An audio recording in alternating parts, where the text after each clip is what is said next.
everybody? Welcome back to the Pop Culture Corner. My name's Ty.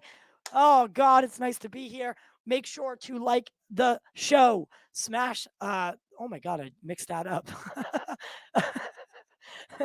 Hit the like button, share the show, and subscribe for more content. If you want to support the channel further, become a member. Listen, tonight, I would like to talk about a few things that include, but are not limited to, Zod's stream that he did perform last night, inviting on a lot of diverse individuals and getting them together in one spot, having them kind of talk to each other, which I think is a start to something better. I've been talking to a lot of people behind the scenes. A few of them don't think so. A few of them think it's bullshit and it's a front. But there are others like myself who think that it's a step in the right direction. So, in order to usher that down the path of the right way, or at least to nudge it in the right way, do our part, I'd like to engage in it somehow, however I can, and even talking to Zod about bringing it back on and having a full length discussion. So tonight I'm joined by multiple people, but first and foremost, Mr. Unbiased Movie Nerd. What's going on, brother? Same shit, different day, man. How about you? So it doesn't, for me, it's not even a different day. It's one continuous long it's the same thing. But I had you watch a little bit of Zod's. So basically, guys, for anyone who doesn't know, Zod Writer is a channel on YouTube. He is a self-proclaimed shill for Sill. So take that with what you will. So he's a Sylph shill, and he enjoys that side of the fandom. The strong belief that the Snyderverse will be restored, and the steps are already in motion for it to do so. They kind of take, Mikey Sutton and the scoops for gospel, but hey, whatever, right? Can't knock them, right? We've been so consumed by the differences in the fandom that I think we stop to forget what the big picture is. The big picture is we should want good stories to be told. Yes. That's it. Period. That's it. Right? At the end of the day, what do you want? You want your IPs, the ones that you love, to be treated with an intimacy, a delicacy, and with the ability to adapt and grow, right? That's why the MCU has thrived so long, because it's been able to adapt and it's been able to grow. Even if it didn't, hit the nail right on the head, right? It would at least move the nail a little bit further in. So Right. with with each time. So what did you think of that the show last night? A little bit of what you did watch. Well, I don't know a lot about the drama leading up to the stream, but from what I saw, Just the drama is it's been since the Snyder Cut, before the Snyder Cut even came out. The people that have been against it and for it, right? It's just changed a little bit now. So now it changed to, will it continue versus will it not? And I think most people know what side most people are on. Now I'm in the middle. I think I'm very much in the middle too. Yeah, I'm very much neutral to it. I look at it from a logistical standpoint, right? And that's it. That's the only way you should be looking at it. Because if you're going to be a self-proclaimed journalist or podcaster or whatever, you should be open. And the only thing you should do, you should take emotion out of it, right? Yes. Stay neutral, right? Because you don't want to appear biased, because then people can use it against you. Right. Hence the reason we have issues with differing sides of the fandom. Just from what I saw of the stream, I give him a lot of credit, because it did look like he was able to bring a lot of people together with very different opinions. Yeah, and kind of talk out the issues that they all have, which is good. We need more. We need more of that.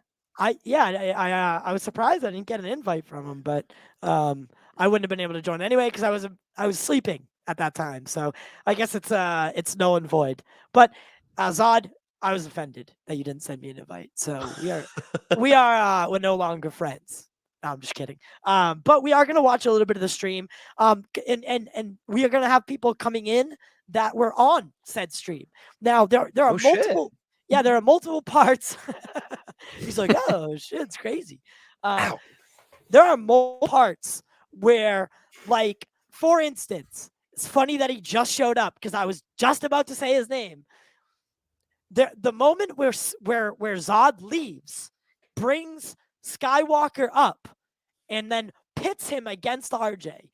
That was the wrong way to do that, because Skywalker. So that's the part of the show that, because everything else was kind of done very well, but when he pits two people against each other like that, that's when it was like, okay, you can literally see the problem on the face, right? You can see the problem right there. It's when people get to speak their mind and speak their side, right, to somebody who maybe doesn't have that opinion, right? When they get to, elaborate, hit their notes, right? Be able to speak what they want to, or say what they want to say, hit their bullets, right?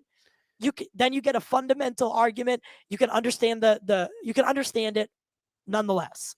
Yeah, you right? can kind of understand where everyone's coming from on different sides of the spectrum.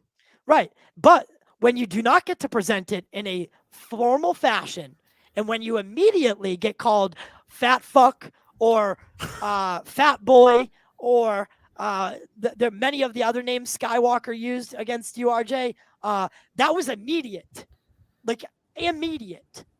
Yeah, no, it was. No, I literally just watched it. You didn't even you didn't even get one word out, and he was saying like something, hey, all right, fat boy. And I was just like, this is not how we should do this. No, it's not. It's not. That was the most belligerent thing. And Zod Writer did a great job bringing people together. But certain individuals, they just don't know how to handle situations. That's it. I will just say this real quick, because I'm just hi, by the way. I'm here. Hello. I get thrown right into the fire a little bit, but it's okay. I would just say this about last night. I think that it did a lot of good healing, and not everything got resolved, which I knew wasn't going to happen, but I think it was a nice starting process to an overall new path forward for everybody. There are certain individuals I'm probably never going to get along with, mainly just like one, maybe two. In regards to that whole back and forth, I knew that was not going to go well. Because admittedly, I'm not somebody who gets very loud, right? So if you notice, the way I just handled that is that I stayed very calm and monotone. I really didn't raise my voice too much. I threw a couple digs in there. I'm not very quick on my feet. Did. No, RJ. You did. Dude, there was multiple times where I literally laughed out loud to the shit that you said back to him. That was like, it was like almost like dad humor. And I say that in the best term because dad humor. You did because he kept his cool. Because when you put emotion into it, that's like a child. Right? Well, that was the whole thing. I went in there with the best of intentions in regards to have a conversation with everybody. Me yelling and getting upset and me blowing up or getting irate wasn't going to do anything. No. He seemed to be more mad than anybody, right? And that back and forth, which is fine. It is what it is. I think that the way he started off, though, immediately making personal attacks and making demands for me to get on camera, I think really didn't make him look the best, personally. But again, I'm kind of over it and moving on. At this point, it is what it is. I have no interest in really speaking with them further, but I can get along with other people at this point, so I really don't care. Yeah. Go ahead. Well, the good thing about the whole situation is I think any sensible person knows that the first step to resolving an issue like this is sitting down and acknowledging, hey, this is the problem. What can we do to fix it? And talk about it. You know what I mean? You're absolutely correct. And that's why I asked Jarbo to be here tonight. Jarbo, I hate to throw you under the bus here, but I'm going to. And I, not in a bad way, don't worry. I asked Matt to come in. I said, hey, can you jump on tonight? I think it would be, I would really like to talk to you about the things that happened. And he said, no, I'm done talking about it. It's bullshit. There can be no peace. And I just said, I fundamentally disagree with you. And that's, you know what I mean? I will say this. But I told him, I said, I'm not going to argue because your point is valid. That's your feeling towards it. I can't disrespect that, right? No. at all. And I was like, I understand where you're coming from, but I think if we all thought like what Matt said to me, then yes, it's impossible. But if we start to turn the other cheek, right? Whatever, Mikey wants to put out his fucking scoops and make money with Sil, whatever, right? I guess there really is no reason to talk to each other, right? At the end of it, we want the same thing, kinda. I guess I don't know if that's making sense. Mm-hmm. You know what I mean? Well, no, what I was gonna say was I think the issue ultimately is that a lot of people on that side, and again, I don't want to speak for Matt because he's not here, but I'll just give my take on this. I feel like I also asked him to be here. Did he say no? He said he would have, but he's out of town or he's doing something out of town. I asked Zod to come in. Zod said not tonight, but we're gonna work something out for next week. So because I had heard, I was asleep last night. By the time that stream happened, I had no idea what was happening. So I saw it last minute, you know what I mean? And I was like, oh shit, this is a big deal. Because RJ, we were on that other show. What was that kid's name? Oh, the Savage Bat. Oh, the Savage Bat. Yeah, but again, like we tried to do that the other night, and honestly, at the end of it, right. I just want to say this though, right? Whatever happened the last couple days, it's whatever. Even last night, I am going like my philosophy at this point is it's a clean slate, clean start for me. Okay. Whatever happened in the past, I'm letting it go. I got to be the bigger man, let some things slide, let some things go, and just move on. Because at the end of the day, all of this is just internet beef and squabbling that ultimately amounts to nothing. Yeah. None of this matters. Okay. None of it. And I will just be transparent to everybody on this because I haven't talked about this at all. So you're getting an exclusive tie. I reached out to Sil privately today. He unblocked me. I unblocked him. We had a conversation. We're cool now. Not only that, but as a token of good faith, I subbed to him. You became a member. I gave him a super chat and I became a member. As a token no, I was right. Yeah, I became a member as a token of goodwill. Okay. You mean to tell me that my faith in humanity is restored? People can actually reconcile? Zod is a member. Zod is a member of my channel. Like, say he did that the same way RJ is talking about doing it. And I will say this too. Sil got a major W today, a huge W. With the Alan Horn thing. No, with the Ben Affleck thing that just broke just now. Wait, what? Ben Affleck is returning for Aquaman 2. It's been confirmed. Sil was right. Who confirmed it? Jason Momoa himself on Instagram. Oh shit! And, yeah, so damn. Sil was the first one to break that story, and he was correct. That's a game changer right there. Listen. I've always maintained the notion about Sil that he is. I've had him on. He's fun to talk to. I think he's got his shit, but he leans too hard into the scoops, and you know that's what he likes to do. That's really just that's not the style that I think is. You know, I think that gets him a bad rap is the scoops for pay, like paywall kind of thing that, you know, he's turning basically from Mikey. So it's been challenging. I think the issue is that I feel like what ended up happening, I told Sil this, is that I think we all got enveloped in this giant conflict and war over who's right and who's wrong, when ultimately it really doesn't matter. If they're wrong, they're wrong. If they're right, they're right. He was right today. He deserves the credit. Because he was the first one who said that. And here's the thing. But he also needs to take the L's when he gets them. Right. I mean, I don't disagree with that. But my point being, though, is that ultimately his communities in his channel is his business. It's like he shouldn't be dictating what kind of content he does or what he does with his platform. Right. And that was the thing is, too, is I think a lot of this got way too personal. I think a lot of this got way too intense. A lot of this. Yeah. I mean, the fact that like I said, the fact that you went into the show and immediately were called names is a testament to that, right? It's a testament to the fact that it got personal. Yeah, I think a lot of it got personal. Even when it comes to Skywalker, like I don't know him personally. I can just say I've never had like a great interaction with them, but maybe it's because I haven't tried hard enough to actually get to know him or really understand him as a person. I respect him because he's a No. former serviceman. He was a former Marine. I have high respect for the military as someone whose brother was an Army Ranger. Same. My whole family is. A lot of my I family come was in from the a military, so family, I yeah. hold Yeah. military members in high respect. Okay, But the way I he don't- talks is unlike any military member I've ever spoken to. I'm just saying. I've spoken to many veteran and active duty servicemen, right? Yeah. I talk to them all the time actually. And right. none have I well, that's not true. There have been maybe up to 5, and he is one of them that talks to people the way he does. Because most of them, Right. but I want to say too, I got to give huge credit to Zod because you know what? For everything that I had issues with from again, we worked that out. Hopefully, we're cool now. I hope to talk to him more in the future, and hopefully, we can get back to where we were before.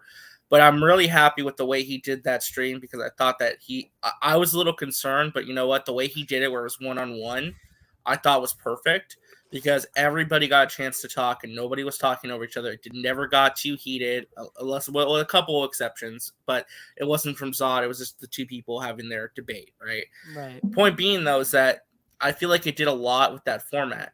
And I got to give credit to Mr. West Ashley, too, because you know what? I haven't heard favorable things about him, but again, I've only heard things from one side. But you know what? Him and Bat Dan and Saggy spoke a lot of wisdom. I think they really, for all the criticism people may have of them, all three of them, I think each one really said some valid things and some very smart things that I think everybody, regardless of where we've been over the last year, could take away from and listen to. I think everybody said some wisdom. I think we all got to be a little more mature. We all got to kind of learn to talk tone with it the one fuck another. down. Yeah, that too. Yeah, and yes, like you just said. All right. I've been saying this for so long. The only way there's only one way I see resolving it. And that, if we want to be better than all the other fandoms, or at least learn from the past with what other fandoms have gone through, then we need to start reaching out to each other in the hopes that we can come to some common ground where, maybe I don't agree with you, but listen, I don't agree with Jarbo half the time. But we still support each other. So if we can come to a place where we're at least at that level of respect, then as a fandom, the things that we can accomplish, astronomical. You think the Snyder Cut was a big thing? Imagine what Us United, the real Us United fandom could do. Yeah, I think we get more accomplished when we're what is it, more honey than vinegar? Yeah. Catch more flies with honey than vinegar. And the fact that the fan look, Warner Brothers and Warner Brothers Discovery, them looking in at the inner fighting, because if you think they don't see it, then you're out of your mind. I mean, how could they not see it? It's everywhere. It's exactly.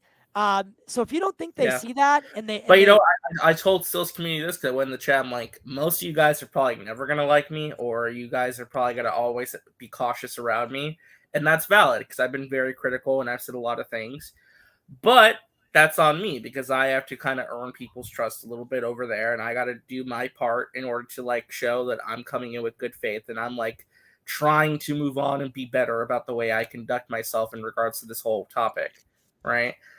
And it's not going to be easy. I may slip up a couple times. Hopefully not. But, I'm only human. But the goal at the end of the day is to try and be better and conduct ourselves better on this platform that we all can peacefully coexist.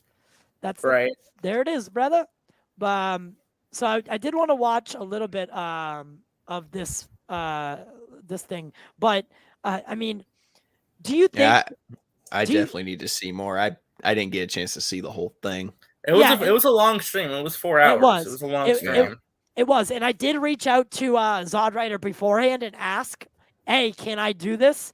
And I got approval from him to use the footage, just so everybody knows I'm not just sniping him. I literally asked him, and he said yes. And I'm very much positive about this situation.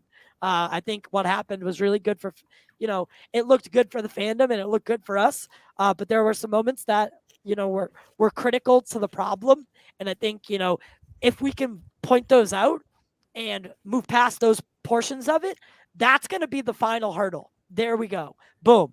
You know what I mean? #UsUnited. Let's go. I'm ready for it. I want to help usher in a new fucking era, a new DC fandom, if you will. Well, If that's what I'm saying. Like clean slate going forward for everybody. Like let's just get that clean slate going, and it's just whatever happened in the past happened in the past. I'm ready to move on. We're all ready to move on. Let's just get this going and focus on what matters right now. Hell yeah! And guess what matters? Things like Ben Affleck returning in the motherfucking Aquaman 2. That's some hype news, man. That got me hype right now because this is all I can think of right now. Just grabbing the trident, baby. Just grabbing the trident. I can't wait. I want to first. I just want to listen. So me and Unbiased Movie Nerd, we were having a little bit of fun before the stream started. So I was going through some Instagram posts, right? And I Is it the one I'm thinking of? Yeah, dude. Oh no. Listen, I know it's not acceptable. Like it's not. Please don't take this the wrong way. But E-Bombs World, I fucking started dying laughing when I saw this, dude. I was just like, E-Bombs World still around? Yeah, and they have a killer Instagram, bro. The fact that RDJ was the only person you'll ever see get away with blackface is God. Tropic Thunder will go down in history. Would it fly today? Absolutely not. Is it a terrible thing to do? Absolutely. But that tweet had me fucking roaring just because of the mental state that I was in when I saw it. I was dying. But in some other news, Alan Horn is returning in a supervisor. God, I can't say it. Supervisor, advisor. Cool. Hi, Caden. Hi. Wow, your mic is hot. It is? Yeah, it's a little hot, yeah. You're a little hot, baby. I can hear chitlins in the background. I'm pretty sure that's what it was. That's the play. He's at the playground right now. Yeah, he's hanging out. He's at the jungle gym. Really? Yeah. No, that's it. But no, in all seriousness, him coming back as an advisor is actually a great thing. The hope, as we know, they should listen to him. Yeah, he's a smart guy. As we know, he's influential in Zack Snyder's. He's also influential in James Gunn and Todd Phillips' career. Yeah. So think about the DC studio that we could have in the next couple of years, and this is a good thing, right? Look at all this news that just assembled in the last 24 hours. Alan Horn plus Ben Affleck in Aquaman 2, right? Things that are all steps in the right direction towards a possible, not probable, but possible of some form of a restoring of a timeline that I don't want to say restore the Snyderverse. I just want the actors to stick around. Yeah. That's more important to me. I just want the actors to stick around. Like, don't throw them away. Like, let's keep them around. Let's do something with them. Right. Yeah. There are obvious exceptions to that rule, right? I don't think we'll get under hard stipulation. Ray Fisher will not be back unless Zach is back. Obviously, Ezra Miller is never coming back. Holy shit. I don't know. Caden, what do you think about that? Caden, what did you say about that? Okay, well, Caden's fixing his mic, I think. But but these are two huge steps forward. These are two, like Alan Horn. This is good for guys like Zod Rider, right? Like Syl, right? These are both very good looking steps towards some sort of future that involves maybe Snyder's arcs, right? And again, that's why I asked that question on the Bat channel. I can never remember. What is it Savage called? Bat? The Savage Bat. I asked him point blank. And again, that was a very messy stream. Like, I didn't think that was conducted well at all. It could have gone better. It could have gone better. But I asked him point blank, if they restored the Snyderverse to some degree, but didn't necessarily bring Snyder back, would you accept that as finality? And he was like, that's not what we're talking about. He didn't even want to answer the question, right? So no, I get it though. But again, emotions were like I said. I can't hold any of this against. Yeah, they were high. Emotions were high, and again, I think Matt Jarvis said it best last night. What it all boils down to, the core of this inner fighting between DC fans is it all boils down to emotion and how much emotional investment you have towards Zack Snyder and his movies. Oh, yeah. Versus the other thing. People are very passionate about the universe and, the characters and the vision that he created. Right. So, I mean, it makes sense that people are going to be passionate about it, but when does passion turn into just plain obsession Toxicity. and toxicity? Yeah. I think the best way to explain it is recently a movie called Scream 5 came out and talked about toxic fans. And it was like, when did love become toxic? There it is. When baby. did love Scream 5 was about every toxic fandom. And like how far will you go? And I said this like before, I sort of still believe it, but not fully anymore. But still, is that if like with the whole COVID thing, when I was like mentioning that, and people were like, "Oh, going on," I'm like, I swear, if a serial killer in the name of Snyder was killing people, they would not mind it. They wouldn't. Yeah, I'm sure there'll be some people who will have a problem with it, but others will be like. At this point, though, there's bad people in every no, fandom yeah, at this point, but and that's now kind of I don't it's fully an believe overall that at all. issue. Yeah, no, I don't. But there was a time when I was like, yeah, that can very much be a possibility. And my thoughts on Ben Affleck being an Aquaman. Well, I think the issue is too, just to circle around, I think we only ever sometimes see like little snippets of each other, and we kind of see the worst of each other more so than the good of us. Right. If that makes sense, where we're not always seeing like the good that everybody does. We're not really getting to see what everyone's really like, Yeah, I don't know how to explain that, but it's like we're only seeing. I think what it is that I think Zod said it best on that stream. Also, he said that we only see what happens on the screen. We don't see what behind the scenes, and the positive stuff can be happening behind the scenes, and we're only seeing whenever we go see a stream, like we only are seeing the negativity and also seeing the negativity on Twitter. But behind the scenes in private chats or private back rooms, there could be positive conversations going on, but we are not in those conversations, so we don't know. But the thing is, that's the thing that. But at the same time, I think they acknowledge that they do need to be more positive, be in front on the screen as well now.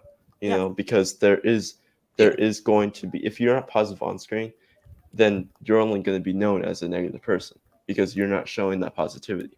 Well, and that goes to say for another thing, that boils down to, or you can roll that into Aquaman 2 as look at the Aquaman movie, right? Right now, people were looking at it like, how are they going to make this work with the negative attention from Amber Heard? This little announcement, that's going to blow it over. Oh, it helps a lot. It's trending right now. Everyone's really after it. Tremendous help. It's also like the reasoning for this makes more sense because also you have the Aquaman 2 being moved back, but still in front of the Flash, and which it was after the Flash, which would have made sense for Keaton to be in the movie because it's like okay, but now you have where it's like okay, the two scenes that Keaton was in makes sense, especially the last scene he's in, and then now. But doesn't that mean that Sill's previous scoop is wrong about how Ben would get stuck in the multiverse or something like that? No, because that's Flash. That's Flash. No, so basically, without going by being vague about it, is that there's a there's kind of spoilers for a movie that comes out. There's a scene in Aquaman 2 at the very end where Keaton asks Arthur a question. That question is now no longer relevant because of Affleck's presence in the movie. I'm sorry. Can you say that again?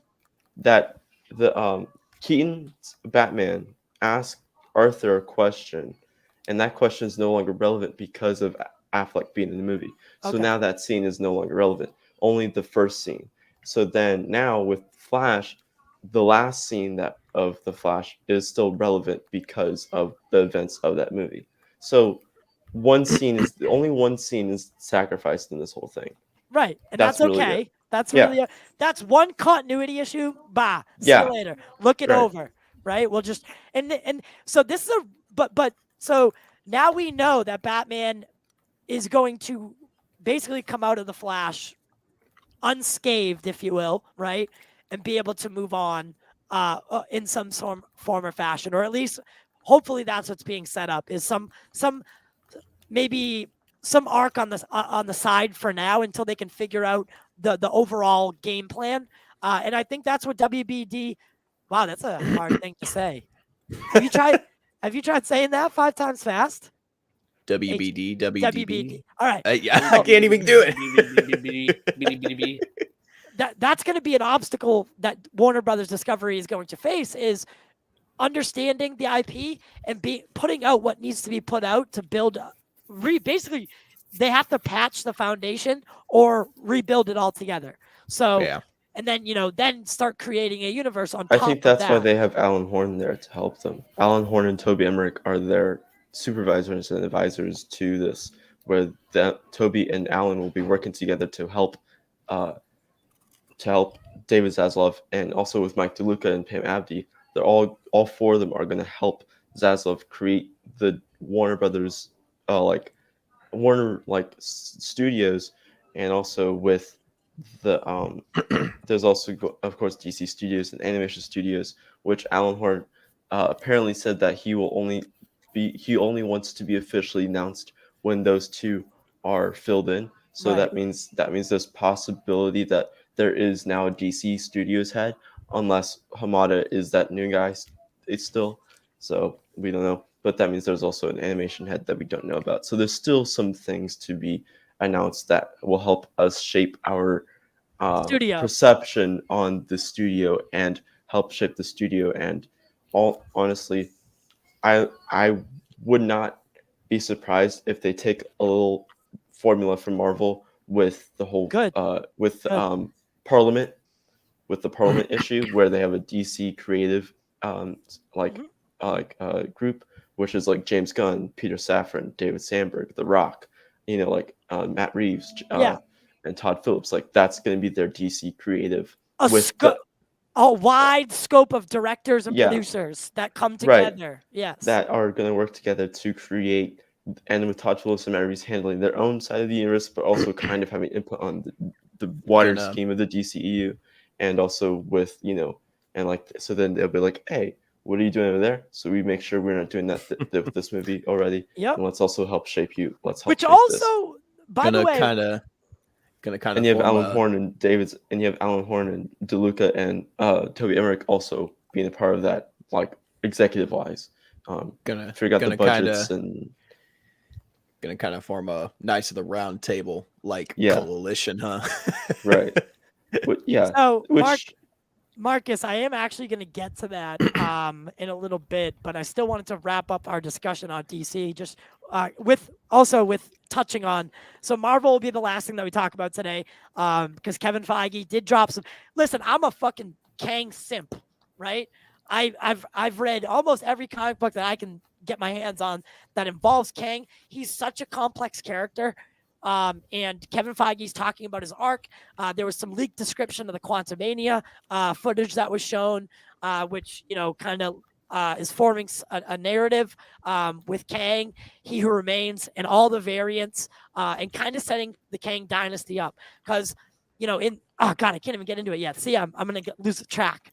But we'll get to that after this shit. Sorry. But look at all the shit that we got to talk about. It's so good. I love it. This is I always said, DC, I don't mind if you adapt Marvel's formula business-wise. Don't do on screen don't copy their movies. Yeah, don't do that. But business-wise, there's nothing wrong with the model. Fucking works. It does. Plain and simple. Does. That's it. It works. Yeah. And I mean, because it works because you have different people. I think the difference with what would be the DC creative and the Parliament of Marvel is that the Parliament with Marvel is it's different heads of different things, while the DC creative circle can be like that too, where you have Peter Safran and James Gunn be head of HBO Max DC, and The Rock and David Sandberg be head of the theatrical DC, whatever. Right. But you still have a creative group who's working together to figure out the new DCEU with whatever they do with the Flash movie and the background movie, and continue that with, of course, as The Rock said at Comic-Con, he wants to continue the JSA story, and so figure out ways to have the JSA and the Justice League and Justice League Dark all working together in a DCU timeline where it's like they can do their own thing. And of course, who knows what's going to go on with the J.J. Abrams thing too, because he's you have Emerald Fennell, who's working on the Zatanna movie. You have damn it, his name just slipped my mind, on Constantine.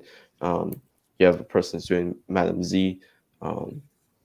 So you have, and then you have other projects in the works for Justice League Dark, and of course you have the big one, the Superman movie that's executive produced by J.J. Abrams and written by Ta-Nehisi Coates.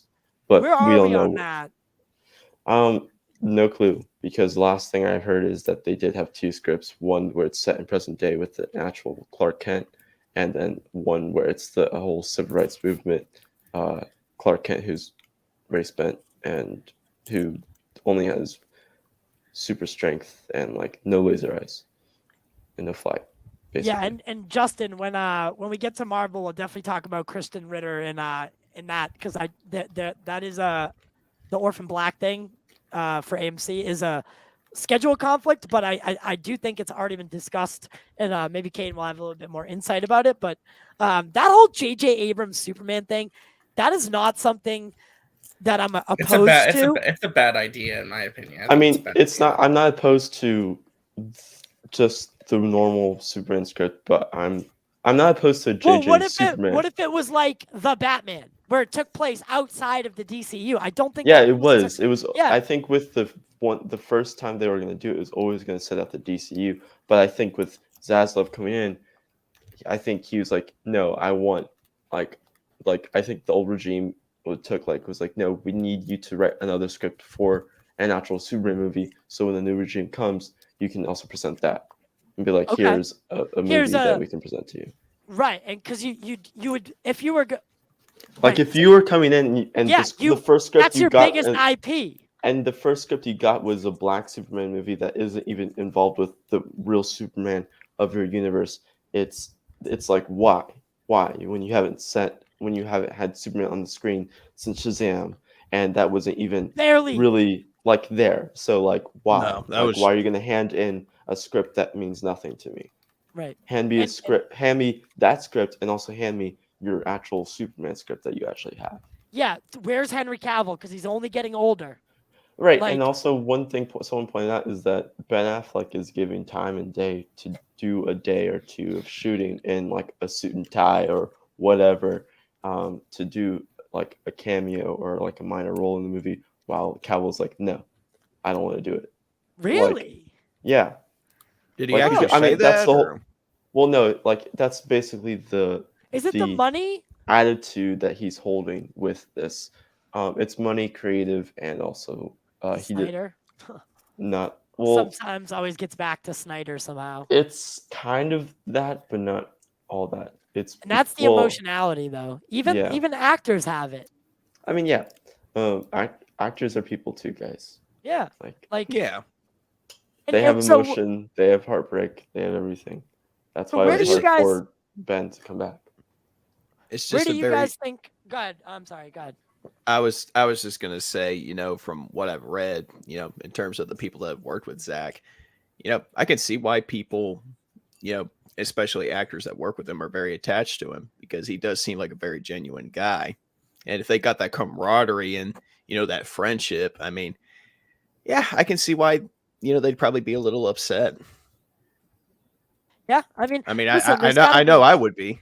Yeah. And that's why they all supported his work so much. And that's why I think that Rolling Stone article didn't sit well with a lot of people, because it painted him in this light that was very much opposite of the narrative that we've seen form time and time again.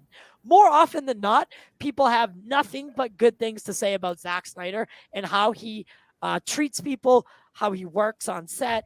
If anything, they say that maybe, he's ambitious. That's the only he's like a lot of people actually I've heard him be related to Michael Bay and their styles on like behind the scenes style, right? They're very fast moving. They'll rewrite something on the spot, have you try things 3, 4, 6 times, different ways, say it like this, fix that, right? They're very much involved in the creative process from start to finish, right? Hands on.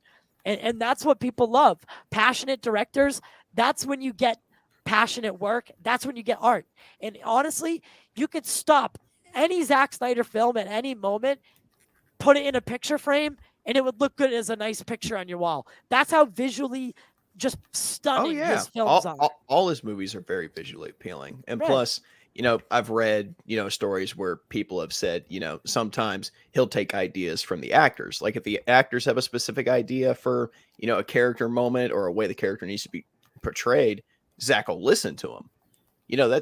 That's great. Stuff like that just shows me how much of a genuine human being he is, behind the director's seat.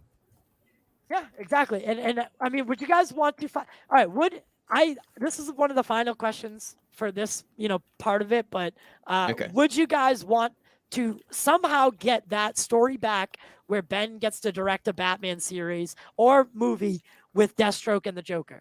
Because that's what I want. That's the project. If out of anything, that's what I want to see the most of, right? That's it. It did kind of feel like Joe Manganiello did get cheated out of playing Deathstroke. Yeah, he did. Yeah. I think he will have another chance at it, though, with another person. Oh, dude, he could totally pull it off. It looks just the thing is with Joe, he put so much work into that. Like movie, and he basically did what Ryan Coogler did with the Black Panther side of the MCU. Yeah, wrote a whole Bible on Deathstroke, and wanted to create this whole side, new he found side the actor's of Deathstroke. Inner workings. Like he really dove into the character's psyche and got into. He created a whole backstory, and that was the Deathstroke movie. It was gonna be this whole backstory about Deathstroke after the Batman movie. And and he wanted, of course, with Gareth Evans, who was going to direct it, and which now is not happening. But we're of course having, where we saw with the Suicide Squad recently, behind the scenes, they were going to have it be Deathstroke, but then but we all know that James Gunn and Joe are friends, so there's still a possibility where James Gunn and Joe work together. But of course, so I hope he does come back and at least gets to use the knowledge that he wanted to do. But of course, what do you guys? RJ, I mean, Jarbo and Casey Walsh are already attacking this whole Ben Affleck thing. They're like, it's one scene. It's one scene. It's one scene. It's like, all right, guys. Can we just be happy for 1 minute? I love you, Casey. I mean, I'm happy. No, I think I love you, Casey. I love you, Jarbo. But fucking, let's be happy. No, I think they are happy. I think it's just people who are expecting so much from this. That's who. I mean, it's a good start. It's a good start, though. No one can deny that. It's a great thing to see as a fan. Oh, it's honestly, it's great because it's awesome that that Ben Affleck is able to take some time out of his schedule and come and film this for us. Yeah, for sure. Movie. And the interaction and the implication of it is going to draw people to the screen, rather than that negative light that was kind of clouding Aquaman with the Amber Heard stuff. This changes that. This fundamentally. I don't think it changes it. I think it just adds more to the reason why we need to although yes, Amber Heard's a dirty person, a very bad person. I don't want to go too far in saying who she is, but yeah. But the thing is with Ben Affleck, I think it doesn't really change the fact that she's in it. But who knows with these reshoots? Because there was a certain scene put on the reshoot schedule that you see in one of the photos of Ben Affleck and Jason, where it talks with the Black Manta attack. Yes. And don't want to get spoiled, but yeah. Don't go too far into that yet. It's something I would love to talk about, like personally, but not out loud yet. Is Aquaman still slated for this year, or did it get pushed back? March of Push next year. March. Yeah. Okay. Which sucks because, like, DC, we knew that there was going to be some delays. Simply, you know, when you transition like they're doing right now, things are naturally going to slow down because the previous regime, for the final 6 months, they're not doing anything. They're not going to go into active production on something that they can't finish, nor should they, right? It's probably legal in some sort of contract somewhere that they probably can't start. You know, it's probably written somewhere, but regardless, they weren't starting anything. So we knew that even things that were in active development were being halted and kind of being pushed back. But the pandemic simply just made it so much worse, right? Yeah. So, I mean, it sucks. 2023 is going to be a good DC year, but, you know, waiting till then is that's where, dude, that's where the PTSD starts to set in for fans, right? They like, because it's all speculation, no fact. And you know, they give you these fandoms here, this convention thing here, this Ben Affleck news here, but the full picture is not known, and it's very frustrating from a fan standpoint. I know for me, because I am a fan.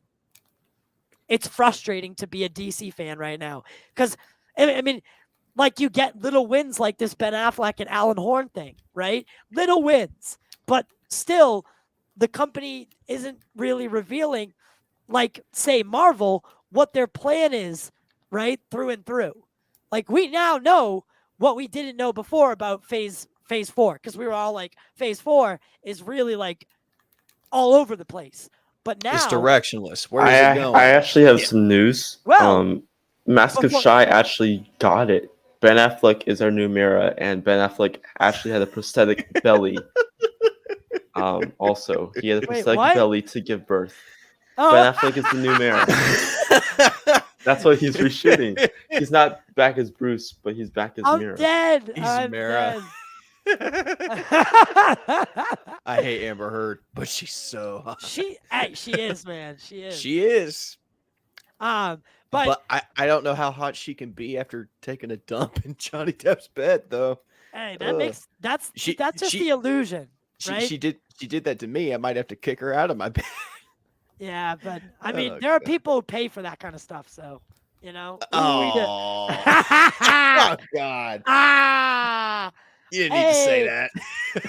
Look, hey, look at this. What's up, Prakash? Prakash is back. He's checking in, baby, because we're positively talking about the Snyderverse and how that these are all great signs. Alan Horn, Ben Affleck, even the fandom is starting to turn over a new leaf. So Prakash has we've talked privately, and he you know, mending fences, much like Warner Brothers Discovery right now, where we're trying to set the pace, set the example, and we're trying to become what we were supposed to be from the beginning.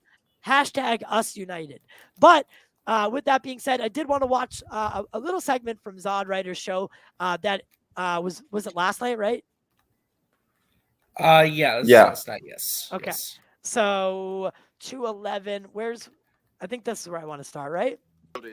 Handle what shit? I don't know you, dude. Oh wait, no, I want to go back a little bit. I stopped right at about 206, so this would be shortly after. We'll do the finish with this guy. By the way, I thought this was Enosh real quick. When I first saw it, I was like, Enosh? Wow, he got skinny. But that is not Enosh. Wow. Wow. Hey, I was just saying, he looks kind of like Enosh, dude. But I was like, Enosh is streaming from somewhere different, and he lost a lot of weight. And then I realized that is not Enosh. So I'm sorry, Enosh. Want the Snyderverse, just stop following it. You know, what Still and Mikey have done for me, they've given me a lot of hope. They've got me through, again, some really dark times. And I like that. I mean, I'll be honest with you. I don't take everything they say completely 100% because I believe that things can change. And I'll say this again, Ezra Miller. I hope that story changes, what they're saying right now. But so again, I do want to add that I don't just, when they say something, I'm not like, yep, it's going to happen that way for sure. Because even if they're right, they could be wrong. Like, not wrong, but like it could change later on. That's so. Again, guys, stop digging for L's. Just respect each other. If you're not interested in content, don't watch it.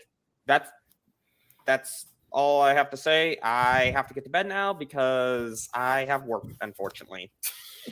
All right. Well, I do want to thank you for stopping by. So the next one is the one I wanted, but wonderful night. But thanks, actually, I like what he just said. The whole point of like not subscribing to everything Sale says or Mikey says at face value, but the part about what he said, where he says they got me through some dark times. Honestly, that's what we're here for, and that, you know what, that makes me smile, because if a community is being created like that, then whatever, regardless of whatever, if one person is affected positively, then you've done your job right. So Sil, I commend you for that. There you go. Right? I commend you for having an impact on this gentleman, so much as to say that you got him through dark times. So I will extend my hand out to you on that, and definitely commend you on that. That's nice. All right, and that was Bat Dan 530 giving his 2 cents. And, yeah, that was Bat Dan. Yeah, Bat Dan is very wise for his young age. I loved what Bat Dan had to say. It nearly brought a tear James, to my eye. Look, actually, no cap there. Let me. Actually, so that James guy is another one. You know, he's definitely, you know, works with Mikey. And there are things that we don't agree on, but James and I are friends. Very much so friends. Talk, you know, many times talked for hours on end.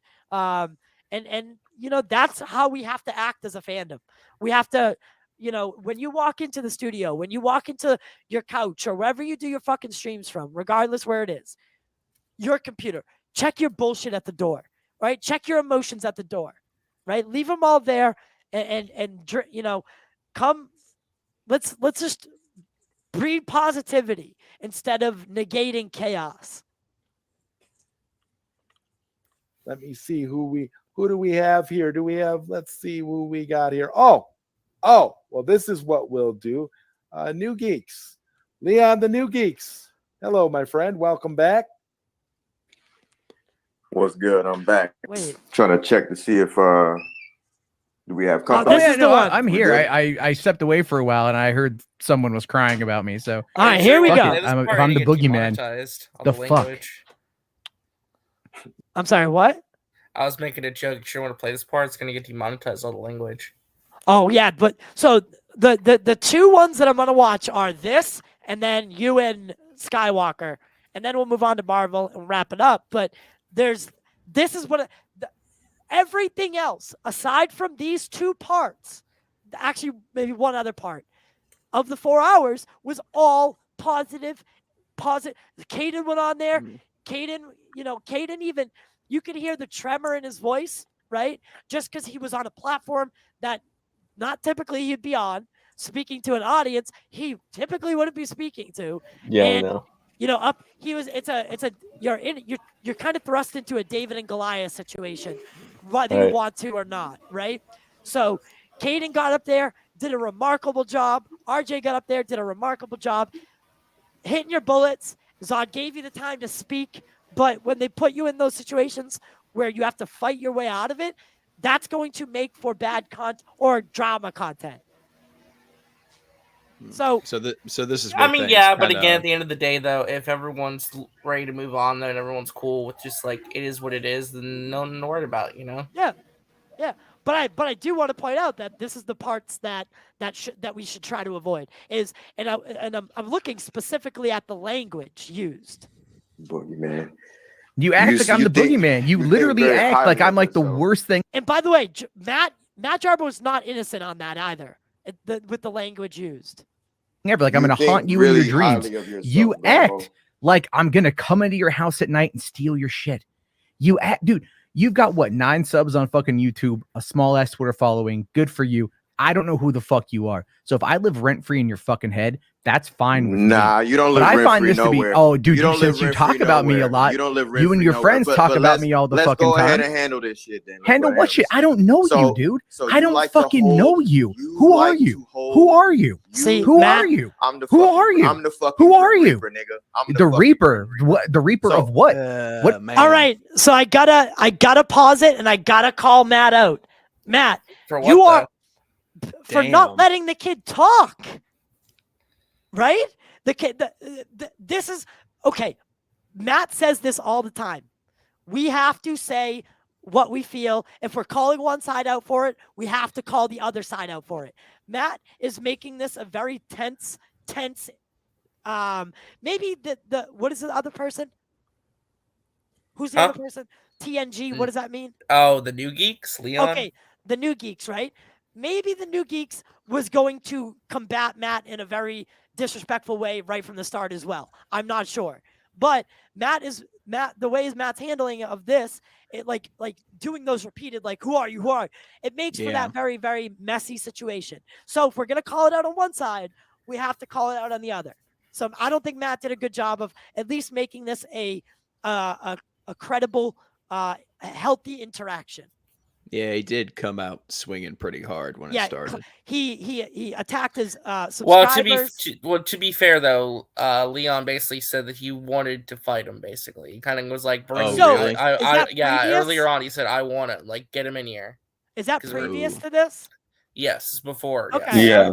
Yeah. Okay. Wow. But So I'm just clarifying, like Okay. he wanted you. to get into a fiery exchange with them. That was the point. They both they both agreed to like be in this very fiery back and forth. okay, all right. Maybe that makes it different. Then I don't know. Yeah. Okay. But from my observation, okay, I guess that's what I'll say. From my observation, maybe this could have been handled better. But here we go. It's a little edgy, but What does that even mean? Yo, What does that ass. even mean? What you're talking in these weird fucking internet tough guy fucking language. I'm the Reaper. You Right? came What the in. fuck does that You even came mean? in like a Uber delivery I driver. came in trying to laughing drop at you bullshit. because you are a person who acts So like let I'm the a real boogeyman. motherfucker talk for a You're second. not I a got real couple of motherfucker though, questions. dude. I That's got the a thing. couple You're of not a questions. real motherfucker. I Don't got a even act. couple of Don't even questions. fucking Well, act let's like get you are. into it. Fine, ask. I'll You try ask to your hold question. people accountable for bullshit, right? You keep Yeah. everybody's receipts. I know about everybody, and People send I me a know lot of about stuff. Mikey Yeah. and Sil and Uh-huh. and everybody. How Uh-huh. about you? Uh-huh. Let's hold you accountable. What? What's your fascination with underage individuals and illegal activity? What's your fascination with Can that, you give me Garbo? a specific example of that, please? These specific examples that are all over. whoa, no, What? The no, The- no, no, Wow. no. This is not true. Oh shit. No. Who's Mike? Like the thing is, it was what? Who's Mike's gaining out? It's not me, hopefully. All right. What's who up? Caden muted himself. It was him. Oh. Yeah. What the hell did I just so- hear? Now I take back everything I said about Matt being, maybe being too combative. Honestly, that whole thing, this whole Matt Jarbo and being a pedophile, this is a false narrative that has no substance whatsoever. There is not any evidence to suggest it or even to even have it as a thought. I really dislike when they do this. But Jarbo did come in combative, but maybe it was warranted now. I'm not sure anymore because this kid, if he's going down this route, he's already too far down the rabbit hole. Over the internet. No. with your face and your Specific typing example. on it. Specific. Why are you so Specific example. fascinated by Specific underage example, They please. can't give Exact Why are you wording. so Specific fascinated? example. Why are you Exact so wording. fascinated by Specific people example. being I'm racist asking for an and a example. racist Now you're moving the douchebag? goalpost. Am I Why a are sex you- I'm pest? not moving Am I a anything. racist? It's You can't called provide It's called an example of the accountability. first accusation. You That's all run I'm around asking. the internet Provide an talking example shit of the and first jumping in accusation. people's business Specific all the- wording. Give me a specific. You- Where's the wording? You Where's the specific jump example? on people's Where is the shit specific on the example? If fucking you are the internet. realest, truest All motherfucker, the then you time. would have your goddamn evidence. jump You on clearly the don't have internet anything. all the You fucking clearly don't time. have anything because you cannot provide me with a piece of internet. I'm asking for evidence of your accusations. I am asking for your evidence, sir. then when I Sir, get my thought out, you are can accusing respond. me of something And that then is you can heinous against respond. children. Yes. And then I you am can asking respond. for Hey, evidence, and you which the fucking that this fucked needs up and you should not do. This needs to be deaded right now. They do attack Matt Jarbo for, whatever. You want to attack Matt Jarbo for the things he says about the Snyderverse? Go ahead. But do not call someone a pedophile or even insist that they have pedophilic tendencies out loud if you don't have hard evidence that you can show and prove in a court of law, because accusations like that that's ruin people. that I don't stand with whatsoever. Accusations like that are dangerous, and they're detrimental right there, dude. You can't say shit like that. That's like the prime definition of fucking slander. Like, holy hell! If anything were to happen to Matt, he could sue them for promoting that narrative, and he would. Oh yeah. Trust me, I did my due diligence on Matt Jarbo far before I became friends with him, right? Because I had heard the stories. You always hear the stories, right? I remember the first time I met Jarbo, I was on Film Junkies vodka stream. He came in. I didn't. No, actually, the first time I met him was on Andre's show. What's Andre's show called? Nicotina Show? Nicotina Show. I met him on the Nicotina Show before a Marvel Disney, I think a WandaVision watch party. And I was like, wow, that dude is fucking intense. So I looked into him afterwards, found out there was all this negativity, whatever. Yeah, he was guilty of a lot of shit. But this is one that he is not guilty of. Yeah, you can't do that shit, man. That's just wow. I'm kind of speechless right now. Yeah, and I hope Matt's about to say what I think he is. Why is it you believe that somebody out there is a sex pest? Is you what do you get? What is that? Specific wording. What did I say? Can you shut up so I can speak now? Can you actually provide the information? Can you actually provide the information? It's a yes or no question, sir. It's a yes or no question. If this is a court of public opinion, you should at least be able to provide the evidence and answer a simple yes or no question. Yep. I'm just saying, man. You can't even provide a yes or no. So I can ask my question, then he can come back in and answer. Can't even really? No, I can't. I'm gonna speak. Okay. And when I'm done fucking speaking, your motherfucking ass can talk. Yeah. So, wow. Yikes. Like I said. Yikes. By the way, who is this Sharon Peters? That is because that looks like fucking. It's some person impersonating a news reporter. Yeah, because I was gonna say that looks like a news reporter that I've seen before. It's her name is I can't remember her name. Deborah Cho. Okay, yeah, I was gonna say because I was like that's because that woman in that picture would not be talking the way that this person is talking. And also if you look at the Twitter, it's very weird to say the very least. Yeah. So, all right, I guess we're gonna hear what the new. I'm gonna after this. I didn't know it got like this. I said, you've already seen all the fucking evidence.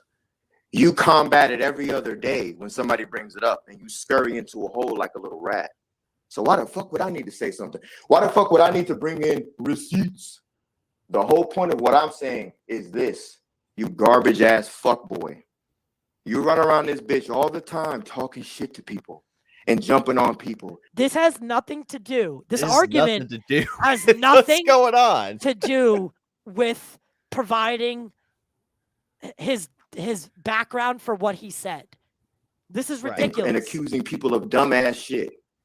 Talking about bubbles and echo chambers. You just accused him of being a pedophile. So who's accusing who of dumbass shit? Shut the fuck up and stay out of people's business. You're not innocent.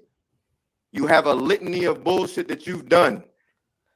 Not in question. That and Matt even says this out loud that he is guilty of a lot. And yes, Davila, I hope that is really you. My oh my, you could be the mayor of my dreams right there.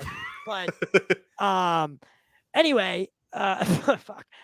Anyway, the part about like, not being able to provide the background of his allegations and jumping right over to these, like, you call people out every day, like he's backtracking and he's not proving his point. It's a very sloppy thing. We shouldn't even be giving this a platform because, I mean, this is just absolute nonsense at this point. This is just class A ignorance at its finest. Like I said, Matt comes out and always says that he's guilty of a lot, but listen, that he is not guilty of. I can assure you of that.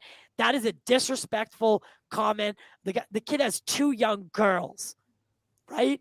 2 young little girls. What if when they get older, they go back and they hear that? What if your children ever heard you accuse someone of being a pedophile without being able to at least show a little bit of proof, right? Right. Like, what would your kin think of you saying that shit? Or what if someone was saying it about you? Like that put yourself in that situation, and you oh God, it makes it, like, literally physically makes me sick. Yeah, you know, it sucks because it's all it takes. It just one time. All it takes is that right motherfucker that sees this shit and they just start spreading it as this narrative that, yeah, he is a pedophile. And the fucked up thing is, people will believe that shit, even though there's no ample evidence to back it up. You know what I mean? Exactly. Yeah. Just absolute garbage. We'll give this 1 more minute. And every fucking day, you try to defend yourself. I don't want to talk about my past. That's the first fucking thing you and Zod was talking about. Because you're afraid to talk about your fucking past. Why the fuck would I need to come with receipts about shit that you defend all the time? No, this is where I'm stopping this argument. So again, there's no validity to it. He's not even attempting to make validity of it. So we're going to move on to the part that I actually wanted to watch. Yeah, and that's, well, y'all enjoy this. I gotta get going because I gotta prepare for my own stream. But Ty, thank you for having me on, man. I appreciate it a bunch to get my mind a little bit and talk about some things. Honestly, so I do appreciate you give me the platform to speak on that. Well, honestly, I kind of wouldn't even want to watch this with you because I don't think that you should be subjected to hearing it again. So I honestly, honestly, in the private chat, I was going to say, if you want to duck out, you can. But we'll talk about the Marvel news, maybe on your stream or whatever. Let me know. I would love to get your opinions on some of the Marvel stuff that happened. I'm sorry that we didn't get to it faster. No, you're fine, dude. You're fine. And nice meeting you, by the way, RJ. Yeah, it's nice meeting you too, dude. I'll catch you. Yeah, RJ is amazing. All right, let's do it. All right, ready? Yep. So first off, I'm going to back it up a little bit. So I want to hear, so the key points to this one, and this is the final thing that we'll watch of Zod. And again, I know I'm only bringing up the negative parts, but I do want to say for everyone to go watch this stream and actually watch the good parts, watch the positivity that was put into it. Again, I can't say enough good about what it was. Again, I just want to show the aspects that I thought are the troublesome aspects, are the points. It's kind of like a teacher grading a test, right? We're circling the parts that need improvement, right? Right. So, well, you know what, man? It's the internet. What would be the point of the internet if every once in a while we can't just laugh at some buffoonery? You know what I mean? Right, exactly. All right, I'm ready when you are. Here we go. Bow out. Again, I am. Look how they simp for Shill. I am saying this over, and I have said this over and over again. Self-proclaimed. A shill for Sill. And that is something I'm going to get out a t-shirt one of these days because it's just the truth. Sill, you are awesome, and we've been defending you all night. If you want to come, whoa, Matt.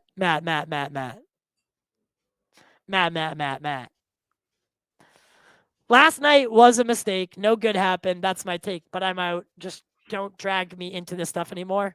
I wasn't dragging you into it at all. But I did want to point out that dude, his argument towards you had no validity. It was very much a disruptive, unhealthy, very, very messy, uneducated argument. But you also did some things the way you started the conversation, I thought was a little combative, but I did not know that he had already been combative with you. So again, I was just maybe a little bit miscued. But I love you, Matt. I do. I really do. But I think that was a very you should have never subjected that to yourself to that, because the whole pedophilia thing that needs to go out the fucking door right now, like right now. Yeah, everyone that watched that stream needs to forget that immediately, because that's just fucked up. He had no idea. I mean, clearly had no fucking clue who he was talking about or what he was talking about, and the only reason he said that shit was just to get a rise out of you. Exactly. So, yeah, that's bullshit, man. So don't beat yourself up over the thing, dude. Yeah, exactly. It's in the past. And again, I just laugh at I call him Shill, but I just laugh at him because he's in the comments, right? Yo, say my name 5 times and I show up, I guess, right? As if he wasn't cued into this already. Come on and say your piece. You are more than welcome to do so, of course. Basically, Skywalker has been like my drama commentator tonight, because he's been here kind of helping me cope with the situation. So you are, of course, always welcome. Still the link. Yeah. That's what I'm saying, bro. So here we go. This is it. It's a wrap. Still Nation. RJ finally want to talk to me. Yo, RJ, give him his fucking biggest wish. Give him his biggest wish. You know what I'm saying? Because he's been wishing for this. Like RJ's biggest wish was to talk to Skywalker. That's fucking hilarious. He been wishing for this. He been hoping for it. You know what I'm saying? You wanted to smoke, right, RJ? Come on. Step on up, bro. Step on up. Step into the arena.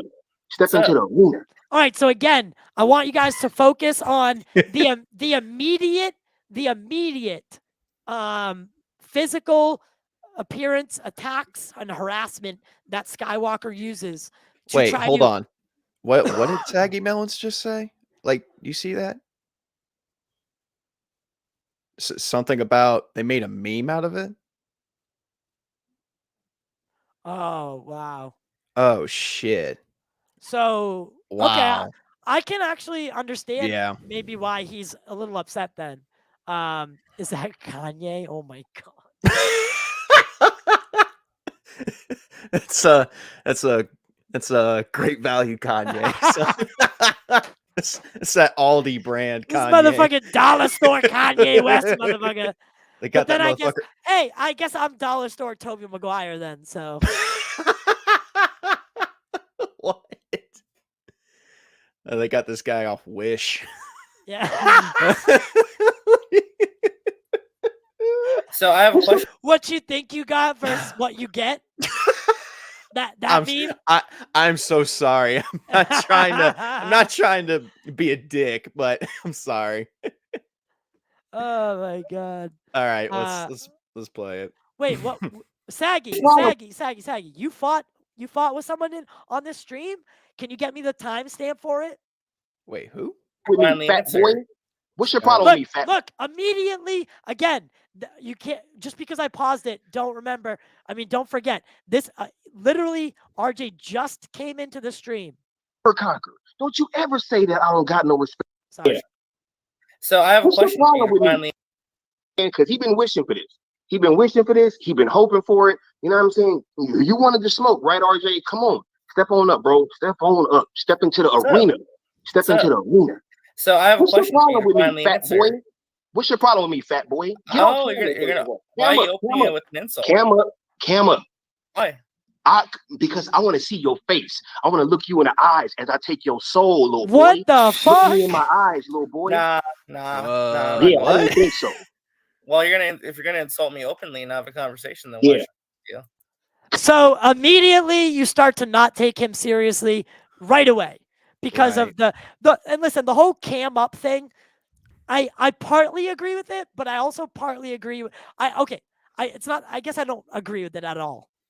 But I understand why he's asking him to cam up, but RJ has every right to not show his face, much like Max wears a mask or Doomcock wears a mask, or they all have their right to their privacy and their preferred method of communication. He's there, right?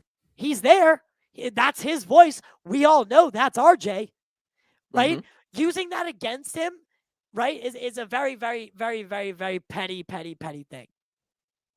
And he's calling him fat right from the jump. So like, insulting him right from the jump, when many insults could be made for, towards the other way, but RJ didn't come out saying those kind of things. Because I'm sitting there talking to a fucking. God, I'm sorry. I was also just gonna say the typical internet tough guy vibes this guy's giving off is just making me cringe. Yep. Exactly. Circle. Okay. Talk to me man to man. That's your problem, not mine. Right? Man to man. Face to face. RJ with the buzz. Wanted, right, son? I got a problem with Skywalker. I do. I think you're a punk. Talk to me man to man, little boy. I think you're a punk. Why is it that you're attacking women? Hey, was I attacking women or was I attacking those two individuals? You were attacking two women, so. Was I attacking women or did I attack those two individuals? Boy, I have seen women. Boy, listen to me. I have seen women do I'm not some your incredible. boy, No, I'm not your boy. All right, RJ, BJ, whatever, TJ, whatever the fuck your name is, bro. I don't care. I know you. Wow, so disrespectful. Yeah, I know. Because this is what you wanted, right? He's mad as hell. I didn't see women do incredible things. And you know what? What he's about to say is true. Women have done very remarkable things. And Skywalker did attack two women that are individually women. But he did not attack women in general, but he attacked two women individually. So, like, point to Skywalker for, like, the point, but not the delivery, right? His delivery of this is way off, right?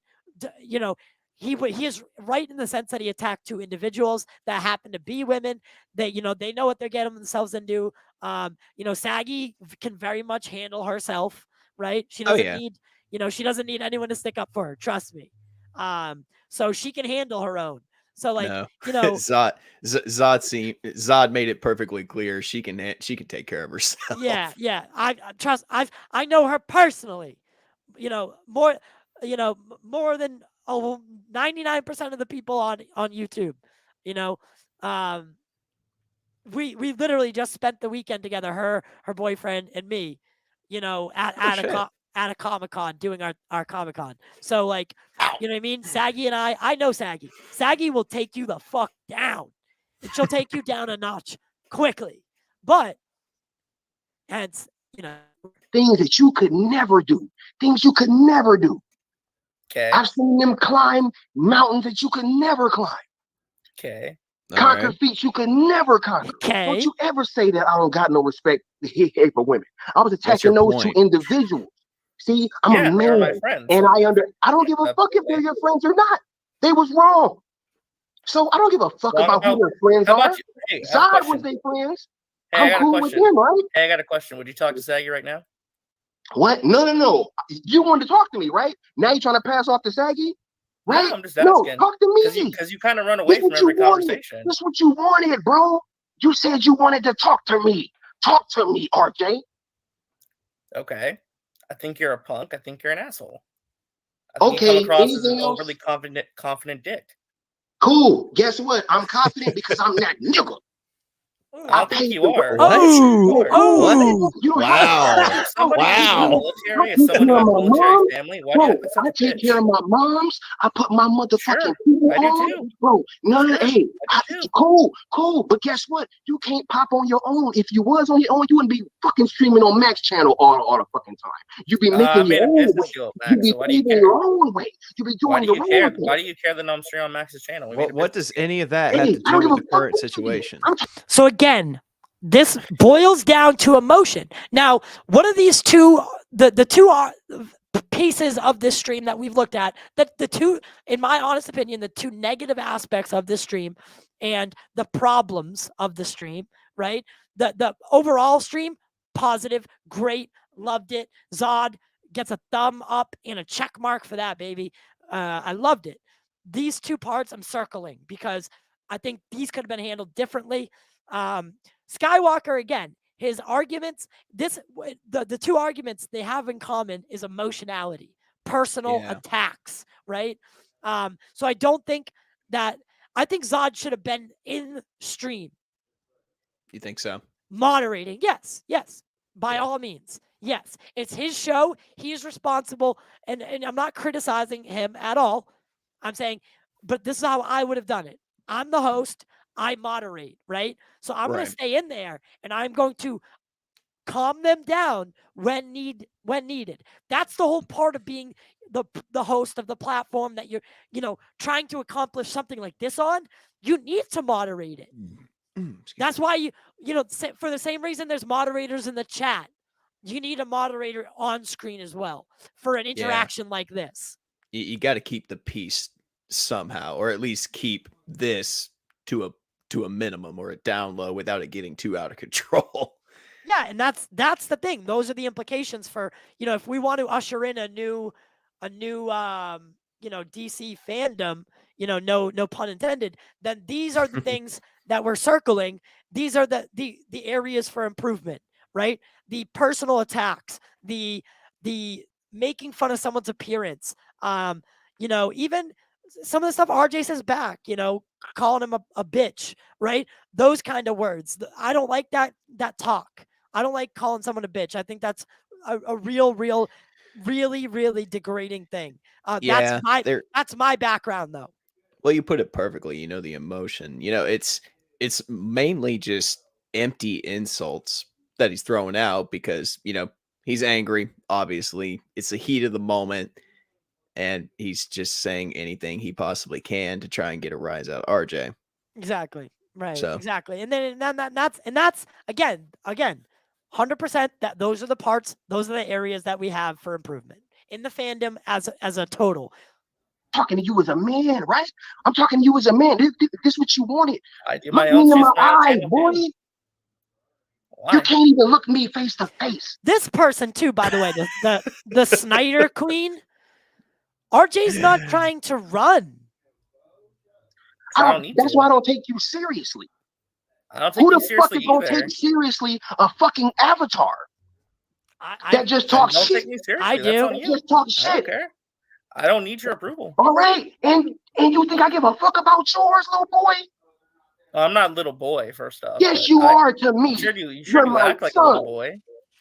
You came out of my nutsack. You are such a fake tough guy, dude. What the fuck did he just say? What came out of my nuts. Did he literally just say what I think he just said? It seems like he did to me. I'm gonna run that one back a little bit. Look, can we get a replay on that? You be leaving your own way. You be doing your own thing. Why do you care that I'm streaming on Max's channel? We made a business deal. Hey, I don't give a fuck what you do. I'm talking to you as a man, right? I'm talking to you as a man. This is what you wanted. I do look my me own in my eye, boy. Why? You can't even look me face to face.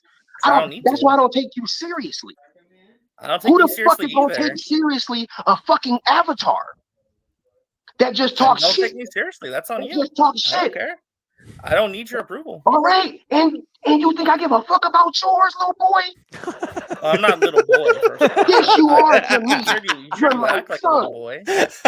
You came out of my nutsack. You are such a fake. I bet. You are such a fake. How many fights you been in, RJ? Oh, plenty. What? What is that got to do with him? He's got him. He asked him how many fights has he been in. By the way, Skywalker, if you can show me that you are an actual military veteran, then I will say this. Your hands are technically illegal weapons, right? Oh, yeah. Right? They are. The fact that you're even bringing up fighting RJ is a testament to you as a man, right? You're acting very much like a child in this situation. You're conducting yourself very much like a very emotional, irrational person. There is no conversation happening. This is literally just name calling. This is recess name calling at its finest. There's no discussion. There's no, hey, RJ, let me hear your side of things. Oh, okay. All right. Now that I've heard your side, let me tell you my side, right? There's none of that going on. It's literally just insults. How many fights you been? RJ, you're a bitch. No, Skywalker, you're a bitch. You got lines on your head. You're fat. Like, it's literally, that's what it is. That's the scope of this conversation. And, once again, the internet tough guy persona, all of this is being said through a fucking computer. No, and I bet like he's actually gonna fight him. I bet Skywalker's. I bet he's got hands, baby. I'm not denying that. Yeah, I bet Skywalker's got hands if he was a Marine or whatever. If he was, if he saw active duty, I know he's got hands, right? So you are not. You're holding yourself more like Logan Paul than you are like Manny Pacquiao. If you know what I'm saying. Right? I know exactly what you're saying. Right? That's amateur versus professional shit right there. Right? Wow. So that's what that is, right? For a comparison, for a visual cue, he's acting more like a Jake Paul, right? Being very irrational, emotional, and very, in jail they call them so in jail, right?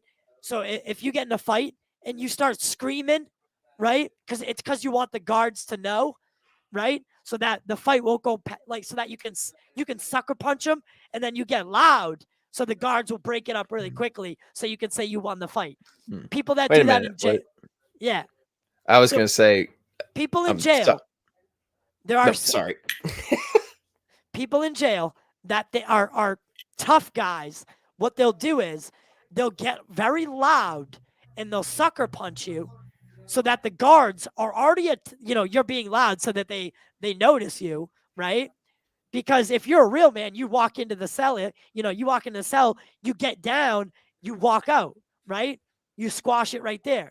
But another type of the person comes in, gets loud so that the guards know, and they run over before there can be an actual fight. So that way you sucker punch them, right? You get the first hit, and then the guards break it up. And then, you look like a big tough guy. But in reality, you cried wolf, right? You're crying wolf. You're making it so the other person has an unfair advantage from the jump. That's the way I'm seeing Skywalker's attack on RJ here. Yeah. I'm sorry. I didn't mean to stutter and disrupt you. I was looking at Saggy's comment. She says, go towards the end. You'll see me. All right. So apparently she got in the middle of this too. I guess everyone but me. I guess you said you weren't invited. Yeah. Right. I see Saggy's avatar, but Saggy, where do you want me to go specifically? I don't want to go to you and Zod talking because I know there's no beef there. Yeah, this stream is all about the beef. I'm glad you're monetized. You really think so? You really think this has been my best stream? Because I don't know. I tried. Zod, you did great. I'm telling you, that drama be selling like. Hey, I took Saggy's advice. That drama does sell, baby. Hotcakes, man. That's why when Sil was like, I'm gonna do a clapback, I was like, boy, you better get that drama clicks. Listen, it's all fair game on the internet. People want to run their mouth. We're gonna run our mouth too. Just do it. Like, don't let people punk you. I told Sil that, said, just do it. I don't care. Knock yourself out. Make some money off it. That's what y'all should be doing. While we're waiting for Pilly to jump on for a few minutes, I want to welcome another member that I've never had on my stream. It's before. I love you. This is Chris, the bipolar. All right, we'll skip to Skywalker then. The way he popped up, that was pretty funny. Yeah. I do not believe to fucking trigger you. Because I think Skywalker and Saggy's like the ultimate showdown, and it's got to be the finale of this whole fucking thing. It's got to be a Mortal Kombat Street Fighter type showdown. Saggy, I don't see it here. Is it like towards the very end, or? I'm not seeing it. Skywalker was before this. Because we know what Skywalker looks like. You know what I mean? We know. How the fuck did Black Ops get invited, but I didn't? Stay on topic, Tyler. Stay on topic. Look, we're literally moments away from this stream being over. Where is this alleged confrontation? Didn't get cut out, did it? I would hope not. Okay. I got it. I got there it. we go. There we go. I got it. Perfect. Oh, I'm so excited. Saggy's gonna fucking. Oh, Saggy, Tyler, dear Lord, I Tyler, hope you put this motherfucker in his place. Tyler, do we need to start betting on this? Yeah. All right, I got 20 on Saggy. No, I'm just kidding. All right, bet. All right. And I'm seeing a pattern. I'm feeling like there's some misconception. Pause. Here. RJ, because literally I've been saying that and none of y'all motherfuckers corrected me. So clearly I heard it from someone. Ooh. Because I said that on my stream the other day Here too. we go. So that's because you hanging around a bunch of lying motherfuckers that don't tell the truth. Oh. That's why. You don't either though. Everybody, no, hold on. Because look, I've been sitting back and I've been listening. You've been talking a lot of shit, saying that I've been saying a whole bunch of stuff that I never said. I never said I was going to fuck the beta out of you. I offered to put y'all up in a room. I said, put you two in a room. I never said anything about time out, baby girl. Time out, baby girl. Don't baby girl me, first of all. Don't baby girl don't me. baby girl. Do not baby girl this woman. My God. You ain't gonna meet me like that. But you been nah. I'm nobody's baby girl, bro. I'm a grown ass woman, bro. Saggy, I saw your stream. You was talking mad shit over there. So don't try to come on here. Don't try to come over here and act like, you know what I'm saying? Yo, I was very calm. I was very cool. You called me the C word. You called me the C word. Yes, because you that hurt my heart. We had beef. It hurt my feelings. You literally told people that we had. See the difference in the way he's talking to Saggy versus RJ? Oh, I know. She's not having his shit, and he don't know how to respond to it. Because he knows he's the beta in this situation. Yeah. Right? He might have been the alpha with RJ, but he's the motherfucking beta with Saggy. Saggy said, who the fuck you think you talking to? Yeah, I wish you had feelings, bro. Anyways, you literally lied and told people that we had issues on the first stream and we did not have issues. No. Hey, he's so speechless. Hey, Crystal. I don't think I've seen your face or name before. Make sure to hit that subscribe button. And oh my God, your puppy, so cute. No. I love the puppies. Where is my puppy? Where is he? I'll have to send you a picture of our butthole chance. Yeah, I will. Do it. I know. We did. You just said we bumped heads. But it wasn't that serious. It wasn't that serious, though. Hold on. And then we cleared it up the second stream. We cleared it up, right? And that's when you were talking about, you were defending me and saying that I was just passionate. That absolutely happened. But so why didn't you say that on your stream? I said the second time we cleared it up. And then after that, it was back. Guys. Wow. This is a discussion. No, Mo. This is a discussion. This getting to the bottom of it, right? Talking about it. Like, hey, let's clear some things up. Maybe they're not talking about the fandom at this point because Saggy is very much, she could give a fuck about the fandom. Like, for real. Like, let's be honest. Like, she loves the pop culture shit, but she could give a fuck less about the fandoms. She does her own thing. But this is actually getting to the bottom of it. They're having a rational conversation back and forth. Oh, Saggy said, wait for it, Ty. Oh, it gets better? Oh shit. Okay. Back to the bullshit. That's what I said. That's clearly what I said. I haven't talked about you since that issue with Ashley, which was 2 days ago, bro. So why are you making it sound like we had beef on streams, Saggy? I'm talking about on streams. Right? On streams, when people talk shit about you, and I don't say right. And I when all defend you y'all then was too. talking shit about Sil and Mikey, and you want to sit up here and cap now and say you never said nothing, right? Come on now. You know what I'm saying? Like you was just fucking talking about how mean Sil is to his members, right? You that was literally the other night, though. You're making it sound no. But look, when we was on the stream together, you was doing the same stuff. Dark Star. No. You presented it to your audience. The other night.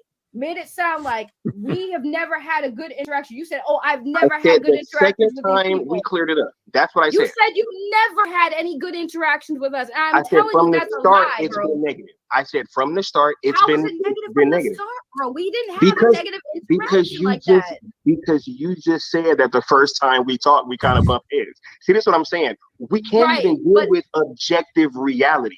I said from the start, my interactions with you have been negative. Now, would that be would that be the truth or is it a lie? Mad. Skywalker, we got because we were debating something. Or is it the lie that the first? Hold on. Is it the truth or is it a lie that the first time we had on the stream we kind of bumped heads?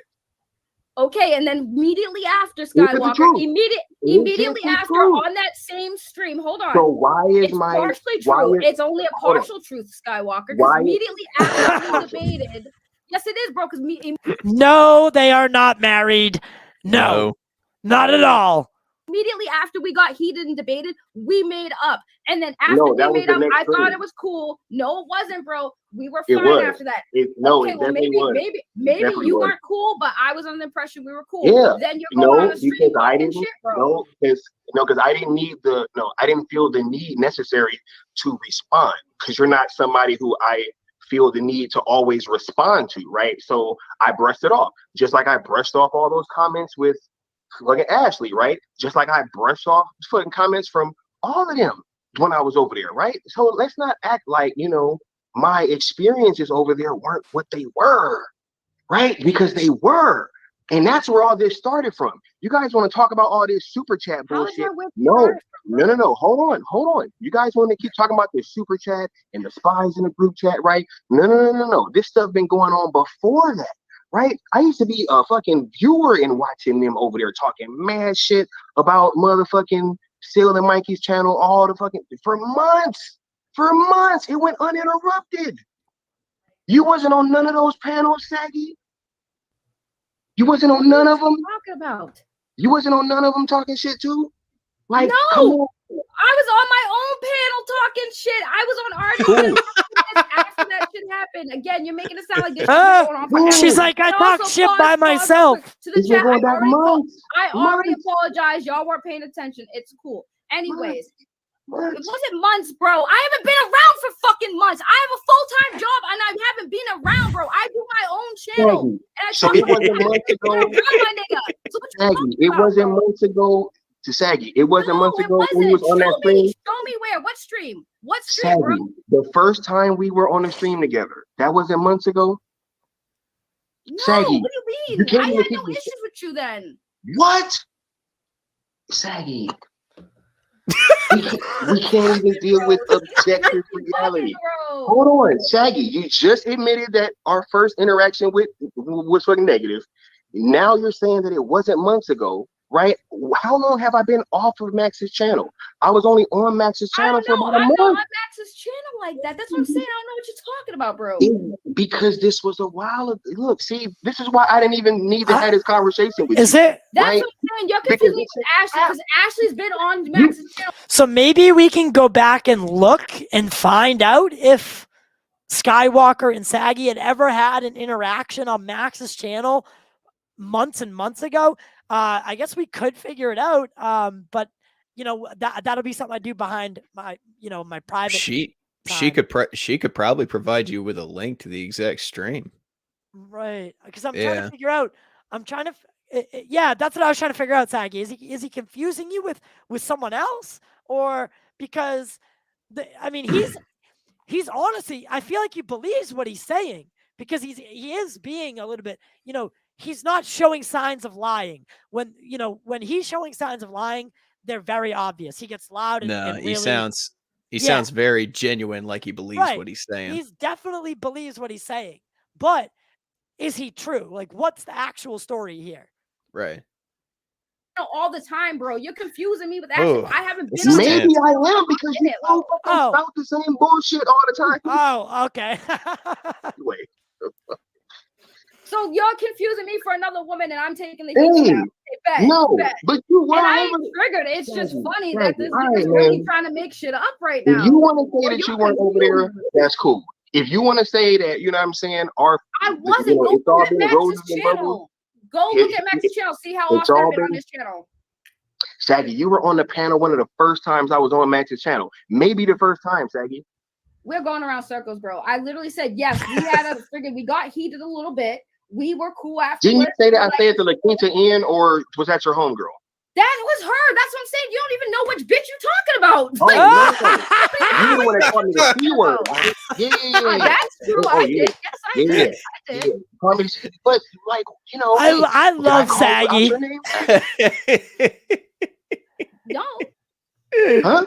I fucking love her, dude. Shout out fucking Saggy, yo. You are the funniest bitch I've ever honestly met, bro. This is the first stream I've ever heard of her, but man, what? I'm serious, but from what I'm seeing, I like what I see. She's sub to her channel, man. Saggy Melons with a Z. Because if you use, this is how she says it. This is how she says it. If you don't use the Z, you're gonna go to some deep, dark places on the internet. So Saggy Melons with a Z. By the way, guys, if you haven't already, watch our pre-recorded Comic-Con video, because there are two. So we did one that was live, and then we did one pre-recorded that I filmed at the con. That's the one that is most recently uploaded. I edited it, and it came out so good. It literally opens. Actually, if we can we pause this for a moment? Look who it is. Oh, shit. Oh, my God. Listen, before you start up another world war, okay, because this shit was... So, like, cool, you're reacting to it because you're tardy to the party. So, for the record, any of the Snyder people who are watching this, he was late. Give him I was late to the party, yeah. Late, so all this stuff, we'll just pretend this was, like, him last night, okay? We're just going to pretend so we don't... up. Because for the most part, a lot of us made up with each other. Snyder Queen and us, we made up. A couple people made up last night. It ends pretty well. Still kind of fuck Skywalker. I'm just gonna say that because I just can't with him, bro.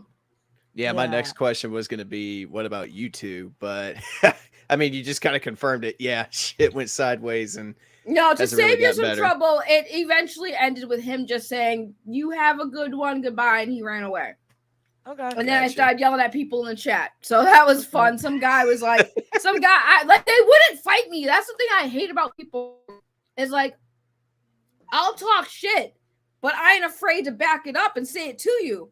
But like people online, they'll talk shit and then be like, well, come say it with your big boy voice. And they don't say shit. So it's like, I wanted to get in on all the masses, but Zod Rider wouldn't let me. Zod Rider, I was lucky to get Skywalker. There are a few people I wanted to go at a lot more than Skywalker. Yeah. Like, Skywalker was literally potatoes. I guess the people I wanted to go at. Yeah, I guess you had to be awake during this because, like, I mean, I would have requested to go on and at least because I would love to have confronted Skywalker and just put validity to it. Zod started that stream at like 11:30. Yeah, see, I didn't get to bed till 4 a.m. That's how long that stream was, bro. I couldn't do that last night because I had to be up at mad early. So I went to bed last night, Saggy, at like 6:30 p.m. So I had no idea. No, I was exhausted from the heat. We've been having a mad heat wave in Boston. Somebody's beating on something in the living room. You act like I don't live out here. I know. I was confirming it with you because he doesn't. That's true. I didn't know. Sorry, my bad. Yeah. But Saggy, I mean, what did you take away? What is your takeaway from this whole thing? Because honestly, and then you weren't here from when I was saying it, but overall, the beginning conversation we had, I love the fact that Zod did this because, I mean, we tried to do it the other night on the Savage Bat or whatever. It didn't really work the way we wanted it to, but we did actually come to some agreement at the end. And then, that rolled into this Zod Rider thing that I was surprised to find this morning. right? And now seeing this, I wanted to do my part, and I watched most of the stream, but these are the couple parts that I'm circling, saying this is where the fandom needs the improvement. We can't attack each other physically and all that kind of stuff. We need to have proper discussion. So, Mr. West Ashley, towards the end, I'll just say this from my perspective of everything about this, right? When I started calling out the toxicity in the fandom, and I said this last night too. I said this on my stream many times. Like when I started calling out the toxicity in the fandom, people took it personally. People in the fandom who I wasn't directing it towards, but like they took it personally. So when you take something personally, you clap back, you lash out. And that's understandable, but like listen to the things that people are saying. Like what the problem is with the internet is we're so triggered, and I hate to use that word, but like we get triggered by certain things where we take it personally and then we lash out, but we're not fully listening to the full context of everything else being said. And that's where all of this disconnect within the fandom was, because it started off, everyone came together, everyone was excited, everyone got their movie, then they wanted more. Then, some people start falling off, and it happens. It's literally the formula of every fan base, every movement that exists to date. Everyone comes together for a good cause. Once they get results, they're happy, victory. But now some people will start wanting more, because some people see what those movements generate for certain individuals. It generates notoriety, it generates fame, it generates relevancy, and they want to keep milking that. And some of these people in the movement, they're doing that. Yeah, they want that clout. They literally make their paycheck on the Snyderverse and talking about it. So if it definitively was said that it wasn't happening, their income would flatline.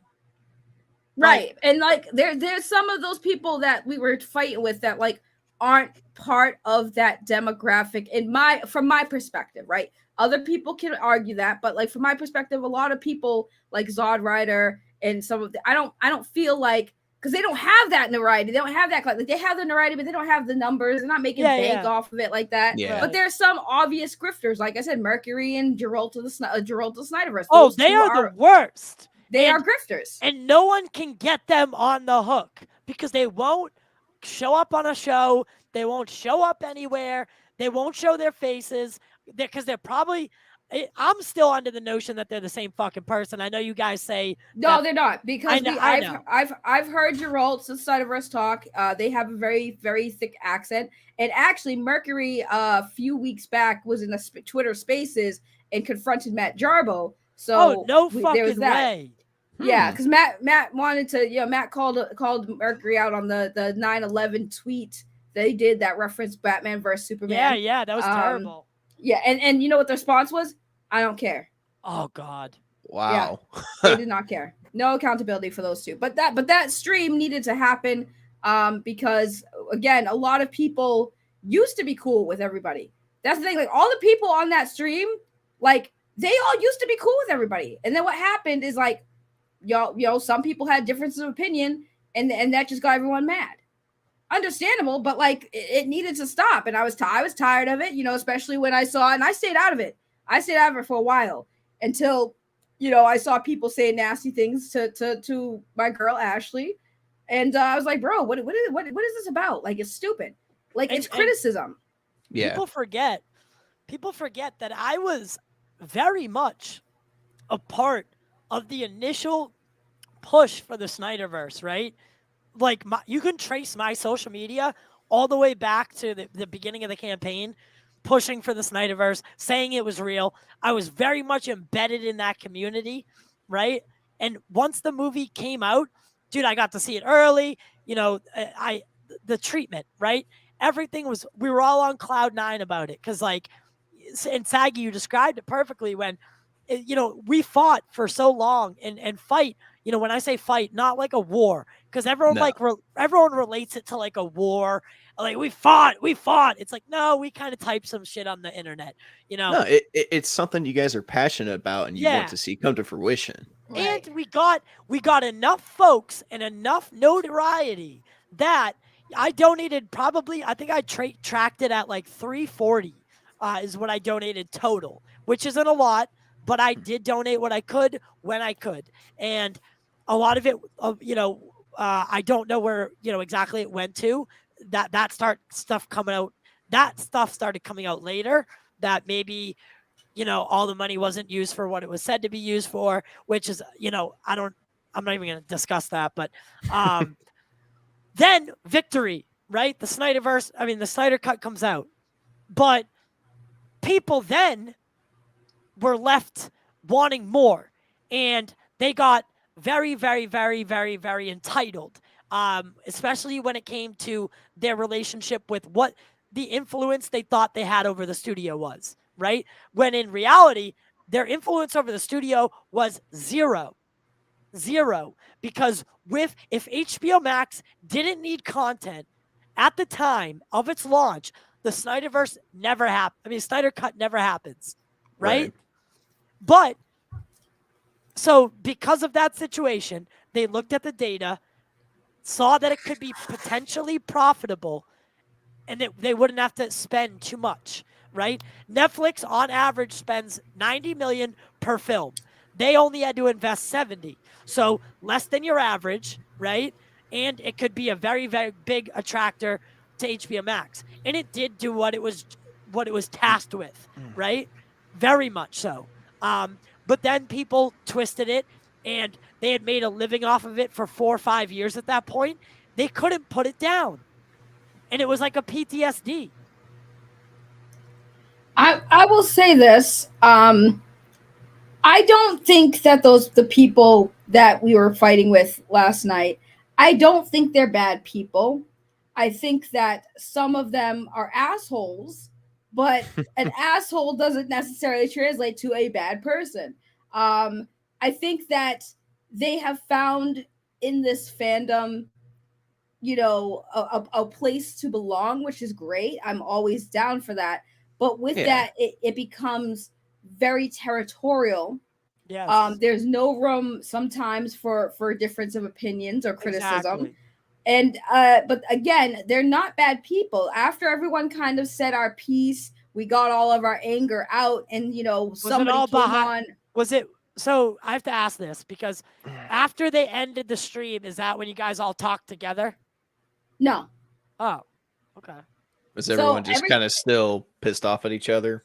Some people still have their issues, which is fine, but a fair amount of people, especially after when I got on and kind of gave my piece on the matter, some people came around and I said, listen, I will apologize for my emotions getting the better of me. It's understandable. Like, if y'all want to be civil, I'm willing to be civil. I give people the same energy they give to me. So if I'm coming at you hard, it's because I feel you attacked me.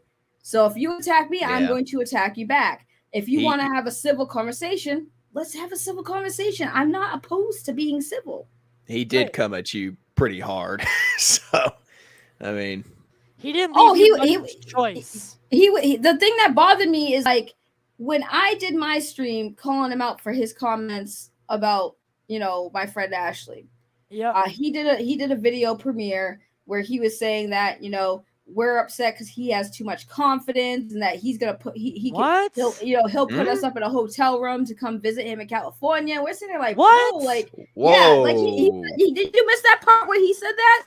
He said that to me. He's like, I was just saying, I'll take you. Oh yeah. We did hear that, but I had no idea what he was talking about. So what did he say, that he would fuck the beta out of you? So that was a misunderstanding based on. Okay. So somebody else on a panel with him said that. No one disputed it. They laughed it off, cool, like, whatever. But the way it was worded to me and the impression I got is that he was the one who said it. And I kept saying that, no one corrected me until I said it on that stream. And again, on that stream, I apologized, took accountability, said, hey, okay, I got it wrong. I apologize. But there were still other things said. That doesn't mean that, like, that is all forgiven. Like, yes, you didn't say that one thing, but you have said other things that rubbed me the wrong way. Like, you're telling women, oh, I'm going to put you up at a hotel. I'm going to fly y'all out. We're going to have fun. It's like, bro, I don't need you to flex on me. First of all, I got a man. So I don't think he'll be comfortable with me flying out. Right. And then on top of that. And by the way, I'm now his friend, and I take what he said very, very personally, because I do like your boyfriend a lot. Right? So yeah, they were in the chat talking shit about my boyfriend too. They're like, I bet you when your man gets pegged. I'm like, no, he does not. No, he does not. No, he's a great person, and honestly, oh god, the support he has for Saggy is unlike anything I've seen in a long time. And by the way, if she didn't put hands on you, he would. So y'all better act the way you want to be treated when they see you in person, because for some of you people, Saggy's gonna drop you on site, and I feel bad because it's not gonna end well. And like, it's not even that. I would just look at you and be like, where is that energy you had online, and see where it goes. Because like they thought I was threatening Skywalker when we were on my stream, because they clipped it and posted it, but they were kind enough to delete it after we made peace about it. But the context was when I said, if I see you, we'll see how it goes. I'm not saying if I see you, I'm gonna beat your ass. I'm saying like, if you see me, bring that same energy you had online to me, and let's see what happens. Because I guarantee you say something to me, I'm going to get in your face, and we probably will throw down. I'm not threatening violence. It's just what it is. That's what happens in the real world. When people get into fights like we do online, if we get in fights like that in the real world, people tend to swing. It's normal. Yeah. It's a normal human reaction. When you feel threatened, you start swinging. I'm not threatening violence. Just what people do. Did people forget how real life works? Like, people don't take this bullshit in real life because there's real life consequences. Yeah, well, unfortunately, we live in the age of the internet, and everyone's got access to it. So someone could get online, say all of this shit, and feel like, there's not going to be any repercussions. There's not going to be any consequences. But when they come face to face in the real world with a situation like this, and they don't have the computer to hide behind, then it's very much a oh shit kind of scenario, and they don't know what to do at that point. Right. And that's why I do what I do. I was mainly calling out the hypocrisy, because a lot of the stuff that they were saying we were doing, it's like, y'all were doing it too. Like, you can't be mad at me for saying that I want to throw hands when I've literally seen multiple people say they want to throw hands on my friends. Like, it just is what it is. Oh, that's a cool picture. By the way, this is the picture that everyone's talking about, where Jason Momoa posted it saying, reunited, Bruce and Arthur, love you and miss you. Ben, WB Studio Tours just explored the why back Ben lot, look all like right? why does Busted Ben look on like set, all great things coming, Aquaman 2. So he is very much dressed as Bruce Wayne in this picture. Oh yeah. That is an obvious dressing of Bruce Wayne. What's up with his face? Like, why does he look like he just got his ass beat in a barroom brawl? This is probably 5 a.m, dude. Okay. Yeah, they get to set like super, super fucking early when they have to do so. Like, think about the schedules they're on. This could, we don't know what, you don't know why, but honestly, Ben looks great. Aside from the eyes, right? He looks so good in comparison to what he looked like, coming out of 2017. So yeah, he just got married to Jennifer Lopez. Of course, he looks great. Who wouldn't be looking great, right? For the record, it's crazy because they dated like way back in the day. They broke up and then they got back together and got married. Like, that's crazy. That's cool. Isn't but it? I guess that's confirmation that we're gonna get a Ben Affleck Batman cameo, which is actually I can't a step forward. Listen, I normally don't like to give credit where it's due, but like, if that is legitimate and we are gonna see Ben Affleck's Batman in a cameo, Sill's scoop. I mean, wait, how's it? Who's scoop? It literally is just a picture that Jason Momoa posted himself. Sill scooped it a while back that Ben Affleck was going to be in Aquaman 2. So you got to give him credit for being right about it. But he also has to take the L's when he gets them. He took the L at Comic-Con. Listen, I will say this. I will give credit where it's due, and I will say this. that is understandable why Snyder fans would be excited. Okay, if I was like still in the whole movement stuff, I would have been like, oh shoot, that might mean something. Like, you know, it is because Ben did say that he was done playing Batman after the Flash appearance. He was done, but then we see him not done. So maybe there is a chance he can come back. Well, that's the thing. I think Ben, when he said those things about, you know, not doing future IPs, it meant future IPs that he hadn't been involved with already. Right? I think people took it a little bit out of context. I think he's not going to sign up to play any other superhero after he does Batman.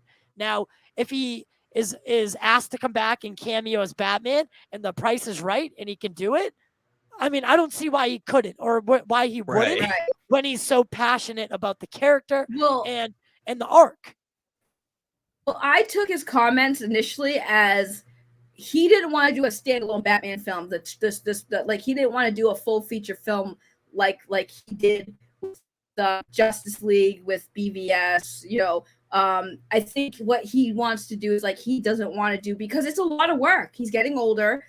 He has a lot of it's straining mentally and physically, and he doesn't want to do it. How old is he now? He's like 47 to 48. Yeah, he's getting in that area. I'll find out. He's getting up there. Yeah, but I don't think he wants to do a full feature film like he did 49. before. Yeah, playing Batman is physically exhausting.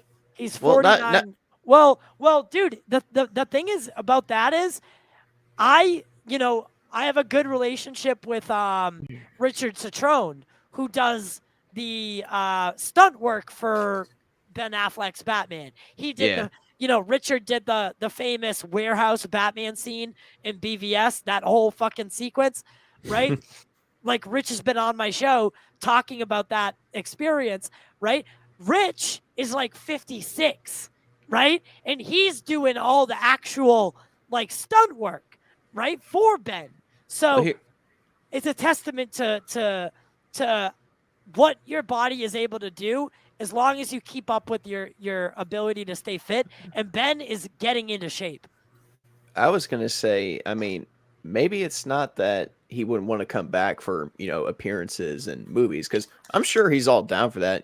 We all know that he loves the character and he respects the character. To me, it could just be maybe he just doesn't want to sign a multi-picture deal. I mean, that could be the thing too. He might not want to be held down by studio contracts anymore like that, because you very much do have to invest a lot of your time. I mean, look at Marvel Studios, right? They would sign guys to 4 or 5 picture deals, and you'd be working 7-8 months of the year, right? I know. I mean, look at Robert Downey Jr. from 2008 to 2019. I mean, he played Iron Man for almost 10 years, for over 10 years. So I can understand perfectly why Ben wouldn't want to do that, because it is time consuming. It does take away from your personal life and, other projects that you would want to do. So yeah, exactly. I mean, I get it. Ben wants to get back behind the camera. And that's why I do want to see his Batman project. And I know Saggy, you're talking about how maybe he wouldn't want to do it, but I think if the conditions were right, and it could be an HBO Max series where he had a lot of help, I think that's something that would be a really cool experience for the fans and for the DC universe as a whole.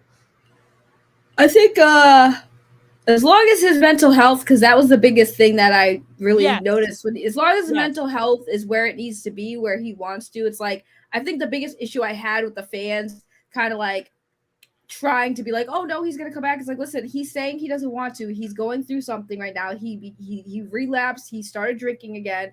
He needs to get his head right. He needs to be in a better space. I think he's getting there, but like, let's not push it, because like it's what he wants to do. He is a human being before he's an entertainer. So let him do what he wants to do. If he wants to come back, I will support it. If he doesn't, I will also support it. And I can speak personally on the effects of early sobriety. So when you're in early sobriety, you very much want to stay away from things and environments that have triggered your drinking previously, right? That's one of the first things they teach you. It's always people, places, and things, right? At the time, those people, places, and things just so happened to be Warner Brothers, DC Studio, well, the DC films, and Justice League, that whole set, right? So staying away from Batman was the absolute critical thing that his sobriety needed. And once we grow in early sobriety and then we get a little bit more time under our belts, we can start revisiting those things. We can go to weddings again with open bars because we're not tempted by the alcohol anymore, right?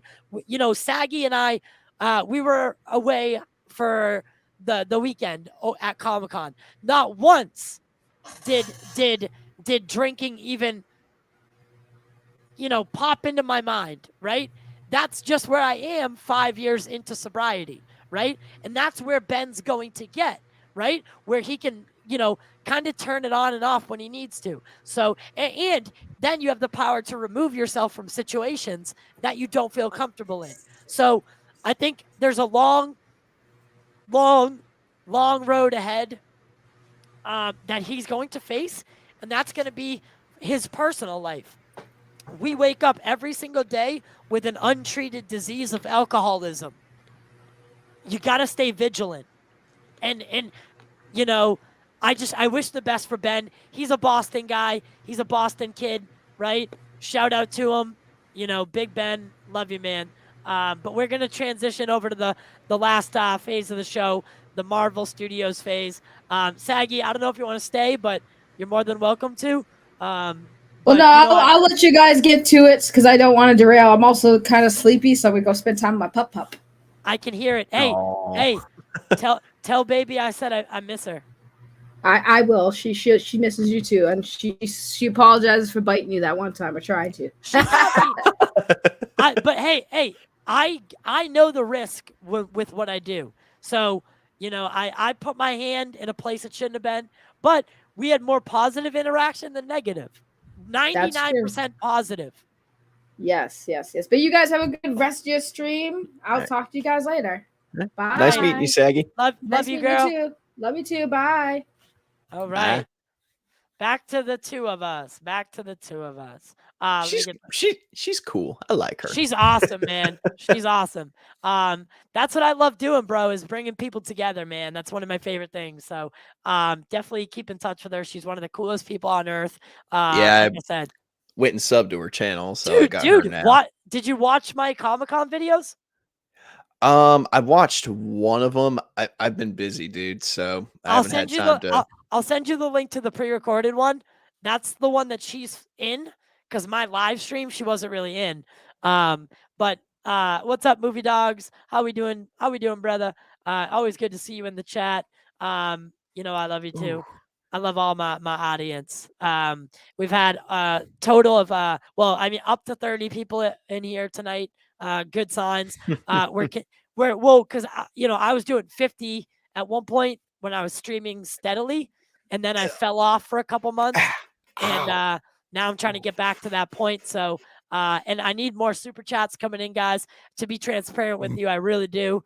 To keep this show flowing and keep it growing. You know, life is not cheap. And right now I'm still definitely, you know, financially hurting. So if you can support the channel, make sure to send a super chat, a super sticker. Check out our merch below. It's integrated with the channel now. So you don't even have to leave YouTube. All of it is right there. Become a member. We love you guys. And we are going to talk a little bit of Marvel right after these.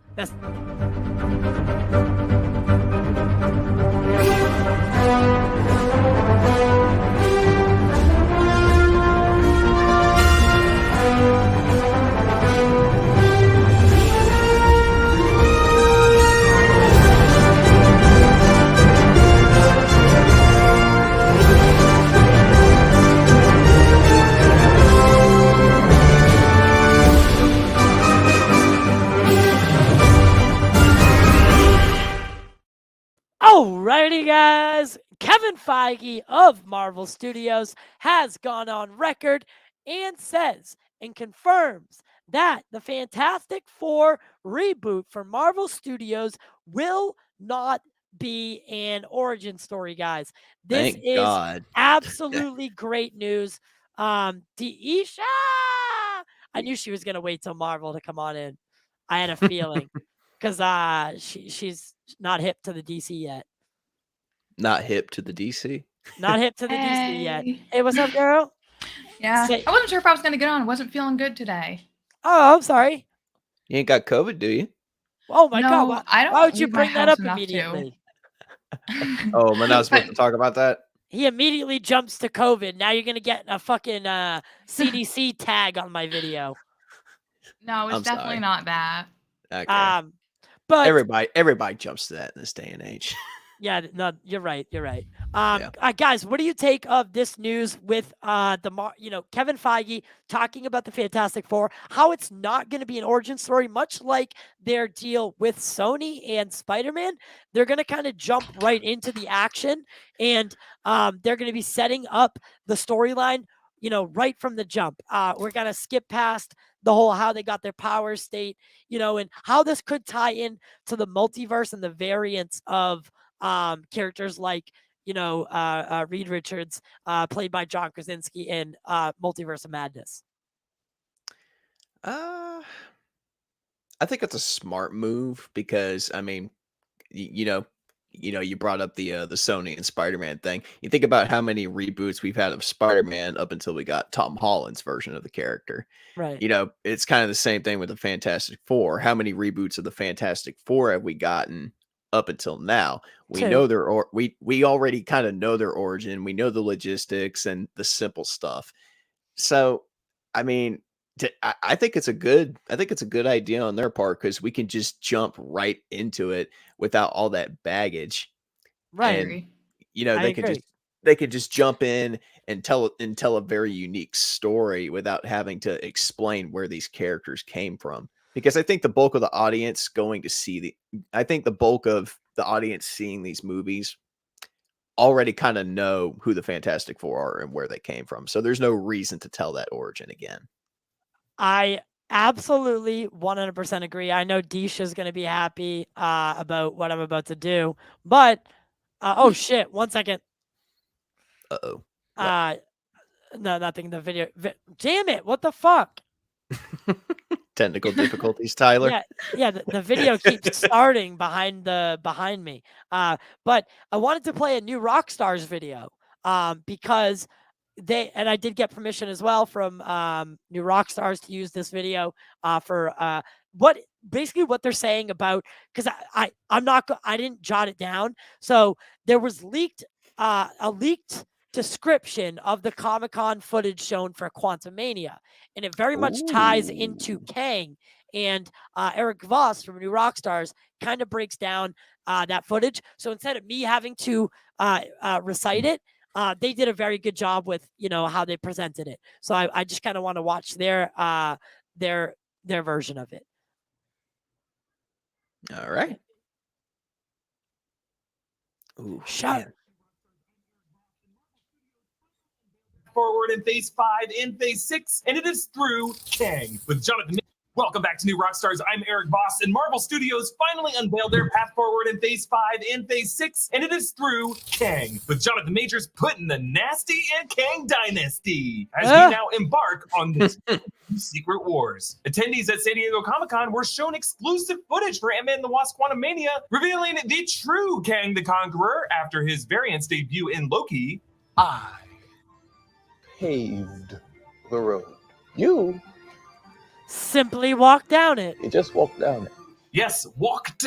Past tense. The road we have all been on this whole time in the MCU was steamrolled by this self-described jerk. And now we're going to find out what he meant by that and what his plan is through Fantastic Four, Kang Dynasty, and Secret Wars. So I'm going to break down what this Quantumania footage was and how this film will point to our new destination at the end of all time, the back-to-back Avengers films of 2025, Kang Dynasty and Secret Wars. Who will be fighting in those battles? So Kevin Feige confirmed that Marvel Phase 5 is beginning with Ant-Man and the Wasp: Xbox Quantumania, coming February 2023. Quantumania really being the midpoint of the current multiverse saga that will lead into Phase 6 with Fantastic Four on November 8th, 2024, followed by Avengers The Kang Dynasty on May 5th, 2025, and Avengers Secret Wars on November 7th, 2025. Phase 4 has really been some Infinity Saga reactive coasting with hints at this journey with He Who Remains and Loki. Just wait till you meet my variants. And lines from Jim Halpert in Multiverse of Madness. The larger the footprint you leave behind, the greater the risk of an incursion. Incursion? An incursion occurs when the boundary between two universes erodes and they collide, destroying one or both entirely.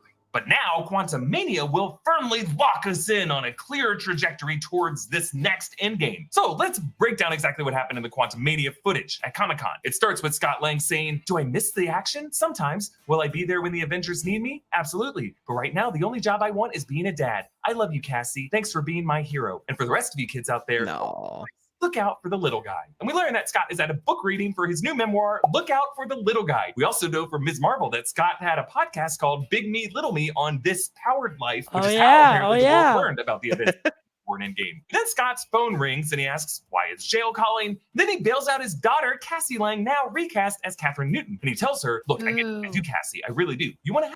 By the way, is there a reason? Is there a reason they recast her? Yes. It's not something that Marvel really wants to talk about. But it was something because they recast without because the actress that was playing originally older Cassie found out that she had been recast on the internet. She found out at D23, not the past one, but the one before that. So she found out when all of us found out. It's like, I get that you wanted to recast her, but that's super disrespectful to do. You should have called her up and been like, I'm sorry, we're going in another direction. Right. Did it in front of everyone. And then that's not right. Yeah, you gotta tell the person before you tell the world. That is it's like have a general respect for your actors. For any of your employees. Exactly. Like, hey, we're about to give you the hook. For kind of for no reason, by the way. Right? Because in reality, what is the reasoning behind it? It doesn't make sense. Catherine Newton is not a better actress, in my opinion. I like them both. That's why I'm kind of torn because I'm like, I actually like the new Cassie, but I'm like, I don't like how you got this place. Yeah, and it's not her fault because she didn't. It's not like she did this diabolically. It's you're right. And she performed so well in Supernatural that I know she's gonna do really well as because basically what they're setting up is a storyline where Cassie is becoming a hero. Did you just swat a fly? Swat a fly. I'm sorry. I've been trying to kill flies. Oh God, I've been trying to kill flies all fucking afternoon. I can honestly say three of them in here. No one's ever done that on a show before, so I'm sorry. No, that's good. But Cassie is. I'm not going to tell you who. I don't want to spoil it for anyone, but Cassie does take on a role of a certain hero. It's her own. It's her own, making. And she is part of a team called, you guessed it, the Young Avengers. So setting up a Young Avengers team, we all know is definitely in the works. We know that they're headed down that path, some form or fashion. So this is kind of just confirming that. And I think she's in jail because instead of her father, being the Avenger, he's writing books and doing podcasts. And I think she's rebelling, much like she rebelled in Supernatural, right? Any fans of Supernatural will know that she played a very, very, very well done, wayward young girl who's kind of trying to find her place in the world, right? Was she Cass's daughter or what? In Supernatural? No, she is. Oh yes. You said Cass? Yeah, Castiel. Yeah. So yeah, but his vessel's daughter. Yes. Yeah. So basically, yeah. So yeah, Yeah, so that's why they know each other. You were about to confuse me. I was like, okay, maybe I don't know what I'm talking about. No. Yeah. So it's Jimmy Novak's daughter, Claire Novak, and after Castiel takes over the vessel, the mom goes in search of her husband, who just left one night after doing all these weird things with his hand, putting it in a boiling water, like acting crazy and all that shit. And then Cassie went on her own journey and was even supposed to get a spin-off show from Supernatural which had a backdoor pilot on Supernatural called Wayward Sisters. It never came to fruition, and honestly, I'm glad it didn't. But it is what it is. I think we're better off with the Winchesters anyway. Yes. Hey, William. Hey, what's going on, dude? Hey, man. So we're just we're watching the new Rockstars video. They're describing the Quantumania footage that was shown at Comic-Con. So we're just gonna keep with that, okay? Okay. Help, but I know how much you're wasting your life. But then Cassie shoots back, at least we're trying to do something that matters. See, right there, that's the key line. At least we're trying to do something that matters. Basically, by the way, they're using a shot from Supernatural right now, which is the best part. Or at least I think that's the scene I'm thinking of. But, when she says we're, clearly she's part of some sort of team or underground vigilante group. And I think that is going to be the seeds that are sown for the Young Avengers. Yeah. Yes, we suggesting that Cassie might be now Stature. Fuck! I didn't want to say the name. The Young Avengers, and that's what landed her in jail. But Scott responds, I literally saved the world. And then Hank Pym mocks, oh, did you? You never mentioned that before. Everybody, Scott saved the world. Then Hope Van Dyne joins in the laugh. Oh, is that right, Scott? You should write a book about it. And Scott says, ha ha, hilarious. You're welcome for you all not being dust. The next part, I need you guys to really pay attention to, because this is the implication for what we're going to talk about, because this is going to lead into the Kang dynasty, because many people are confused on why the Avengers has the title the Kang dynasty. Well, the reason is because there are multiple variants of Kang throughout the multiverse, right? He Who Remains is, ironically, in my mind, I think that, there was a battle between the Council of Kangs, which is a group of, if anyone watched the CW's Flash, the Council of Wells, very much like that. Much like that. That's like the best description I can think of. I understood that reference. Yeah.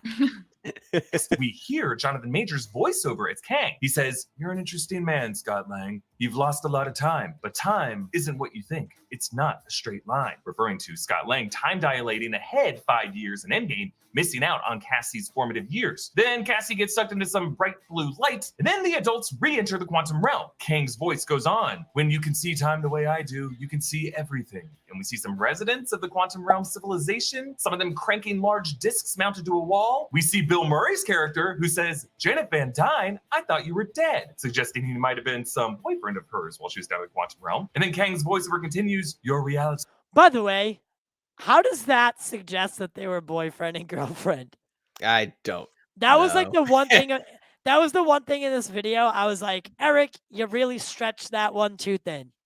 I mean, if he's basing it off his character in Ghostbusters, maybe he was just trying to insinuate he's trying to get it in, because that's what he was doing the whole time in Ghostbusters. Yeah. Oh, yeah, you might be right, actually. He even thought about it with Gozer. He's like, I could, and then he stopped it. Yeah, maybe you are right, Disha. This is why we gotta keep you around, because that made me laugh. Go get her, Ray. Everything you call a life, I know how it ends. And some footage shows spinning discs and bands, machinery rotating around Kang that all eventually lock into place to form a platform that he strolls across. This montage also includes a brief shot of MODOK's angry purple face, some rumors that Corey Stoll as Darren yes! in the 2015 film might have been deformed during his time in the quantum realm into what we now know as MODOK in the comics, mechanized organism designed only for killing, the giant-headed, hover chair-seated, hilarious jerk from AIM. I've done a few videos on the channel about this guy and how he might actually show up in Ant-Man and the Wasp: Quantumania. And this footage ends with Scott Lang saying, I don't know who you are, but you've made a big mistake. I'm an Avenger. And Kang finally shows his face, saying, you're an Avenger? Have I killed you before? And with that one calm, smug question, Kang lays out everything he's been up to. Kevin Feige confirmed that the multiverse saga is all Kang's doing, saying there's nobody's shoulders I'd rather be putting the multiverse saga on than his. It's really impressive that Jonathan Majors is able to do all the different incarnations, variants, if you will, of Kang that we will see him do. It's really pretty cool. So what did Kang mean by all of this? Confirmed right there that we are going to be getting pretty much, Immortus. We're going to be getting what is it, Ramatut? Immortus, Ramatut, Scarlet Centurion. Yep. But the biggest change that I've seen that they've done there is in the comics, as far as I know, there are no alternate versions. It's one linear line. So right, it is. So they've changed that up, which is okay. But in the Fantastic Four movie, could we potentially see or get reference to Nathaniel Richards and the line? Because Reed Richards is a direct descendant of Kang. Right. Or Nathaniel Richards, Kang in a different, linear timeline, a different spot. So, could that tie in, to why, the Fantastic Four, and, because Quantumania is going to kick off phase 6, and then we're Fantastic Four is where? It's like right after it, right? The end of phase 6, if I can remember that. Right. So. Right, and it's right before Kang Dynasty. So I think the implications are there for Nathaniel Richards and Dr. Doom. Oh, man. They'll bring them out of the quantum realm. That's the best way to do it, because they said it's not going to be an origin story. So basically their origin is already happening in some other realm. So and Doom is definitely a part of that, origin. So, I'm so interested to see what they do. I'm more interested in seeing how it plays out with Apocalypse. Yeah, because because for a lot of fans that don't know, I know, William and I would know, but Kang runs into Apocalypse, and that's a huge part of that run. Ramatut, that's why that's the whole reason Ramatut goes back into time, is because he knows Ensavanur is there, and that's how he crosses paths originally with the Fantastic Four. And then subsequently the Avengers. Correct.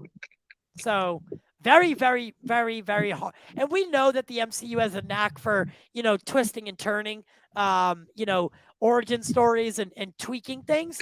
But I don't think that that's something that needs to be tweaked, because it's already perfectly laid out. Right. Yeah, I thought would be something. I'm sorry. That could be why they change it, though. Because if it's perfectly laid out, then we don't need to see it again. We would want something new. Well, it's hard to lay it out any better, is what I'm saying, I guess. Yeah, I mean, maybe there is a way. I'm usually fine with it both ways. If they stick to like the comics or whatever, I'm fine, because I want to see it on screen. But if they give me something new, I'm fine with that too, because I love seeing new things. And for the majority of the public, I mean, the people that are on the screen, the majority of the public are going to see these characters for the very first time when they hit these screens. The vast majority of the people, we're not going to know who Apocalypse is, other than that X-Men movie, but they're not going to know the connections to Ramatut. So for them, it is going to be brand new. For us, it's old hat. Do you think that they would recast Apocalypse, or? I hope so. Yeah, he's probably going to be I don't think Oscar Isaac wants to play him when he's being all hot Moon Knight. I don't think he wants to play Ivan Ooze again. Fuck. Ivan Ooze. Fuck. Why was I even thinking of that? He did. He played Moon Knight. You can't go backward now. I mean, I guess if he wanted to play a variant, he could. It might be fun for him. Yeah, I guess so. Yeah, I'd want to play everybody. I'd be like, yeah, write me those fucking checks. Right.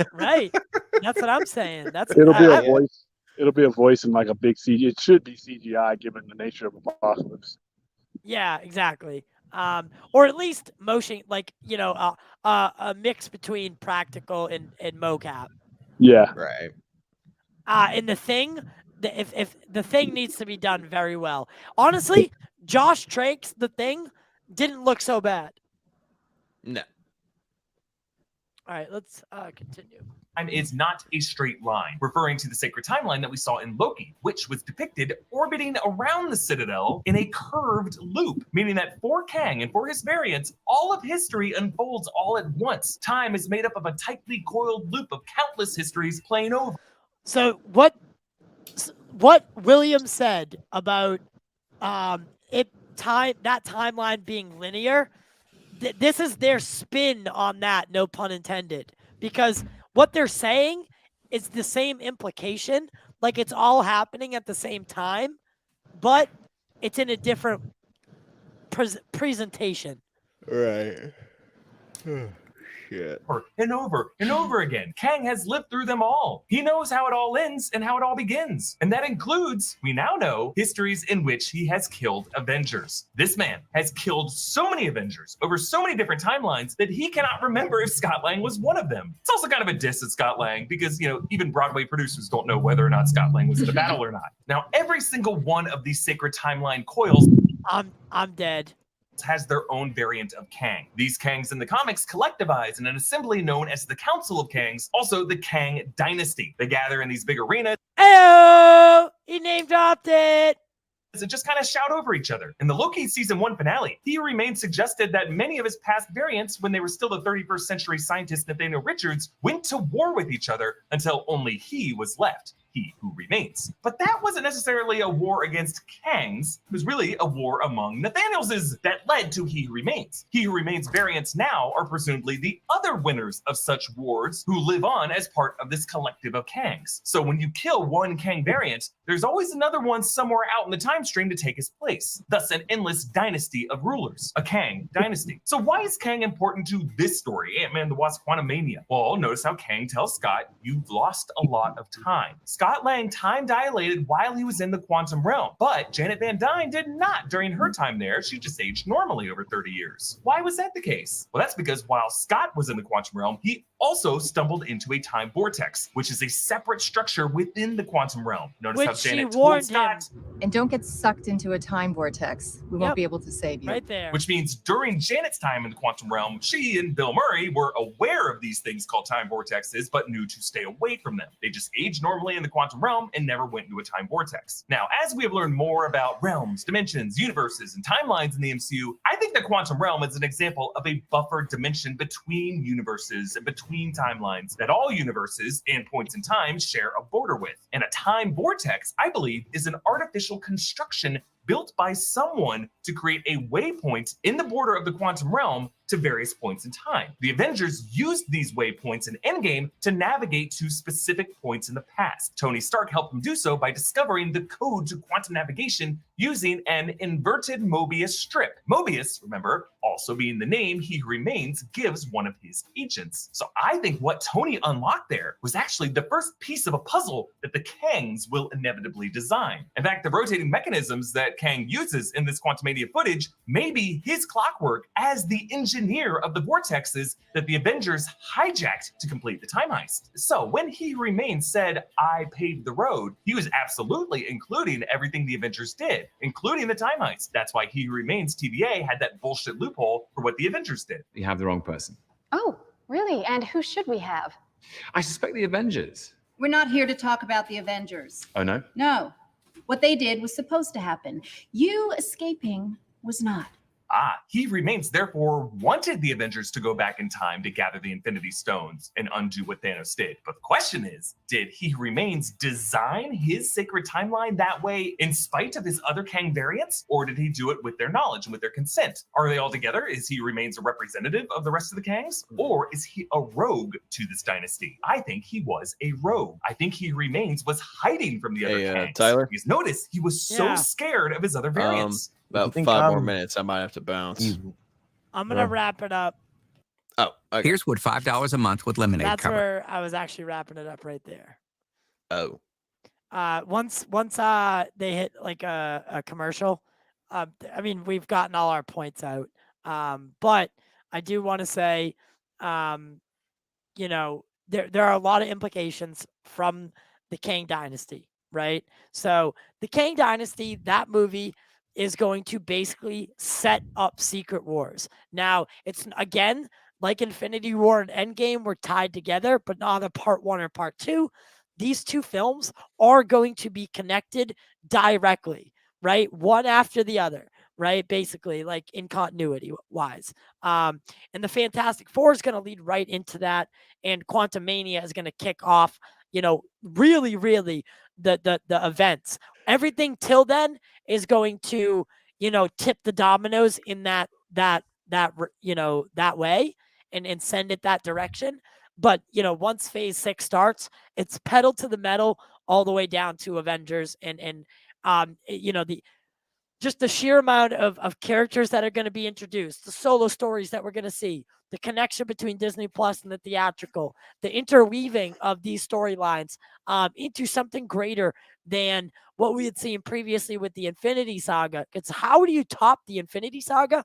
Well, you don't look at it like that. That's how.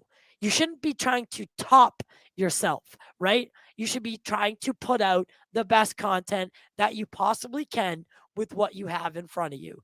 Right. There's no beating that 2012 moment where the Avengers circle up for the first time. You're never going to be able to recreate that moment with that impact that it had, right? So stop trying to be what you were. Adapt, grow, and overcome, because that's the only way that this genre doesn't fizzle out like the Western. Yeah.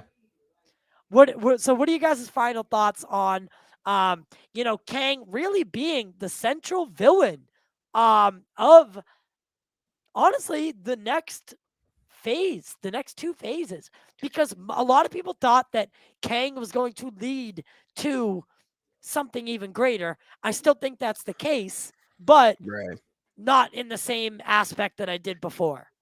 Well, Kang was always a character that I knew of, but I really didn't consider him in the hierarchy of Avengers baddies, kind of like Dr. Doom. Yeah. Well, then again, I haven't read all these comic books that he's been a part of, but But it also, but people forget that leaves Dr. Doom for phase 7 and 8. That is true. So we have a good villain for like a long time. Oh yeah. And here's the thing. And you can't make this shit up. Sorry. I'm sorry. It's okay. I'm a very firm believer in trusting in Kevin Feige. I believe that man. Feige, we trust. I believe that man has a plan. There is a reason for every little thing that he does, and it all leads to something bigger. Even if it's just, a little pinch hair of something. It may not seem like it may not seem like it means much, but it's still something that fits in the bigger scale of what's to come. So, I'm very excited to see where they go with this, and I'm hoping when we get to 2025 and the Kang Dynasty hits, I hope it does blow my socks off. Yeah. And I can promise you it will. But where can people find you? And if you don't mind, maybe putting your link in the chat for everyone. Yeah, I can do that. Give me 1 second. You guys can find me at the official Unbiased Movie Nerd YouTube channel. I talk everything from movies to TV shows. Sometimes I'll post a throwback review where I talk about movies from, years ago. I have a review coming out for Twilight. I need to finish editing that. That'll probably post tomorrow. I have screenings. Don't hate on Twilight. I'm not. Okay. I'm not. Trust me. Twilight, for what it did, man, for what it did. It made millions of little girls believe that abusive relationships are okay. That's what it did. Whoa! It made this older man that's like 112 is supposed to come here and tell me how I'm supposed to feel. And if I say I want to do something, his feelings are going to count before mine do. I don't completely. But I do hate love the Twilight. book, and I literally read it like 3 months ago again. So, God. And I watch the movies like every year. I got done with the bulk of the editing for the review. I don't hate it. I don't love it. the thing about the Twilight Saga is there are a series of movies that, you know, I've watched every single individual movie with my mom. It's something she loves, and there's some of the only theater experiences I've had where we have both thoroughly enjoyed ourselves together.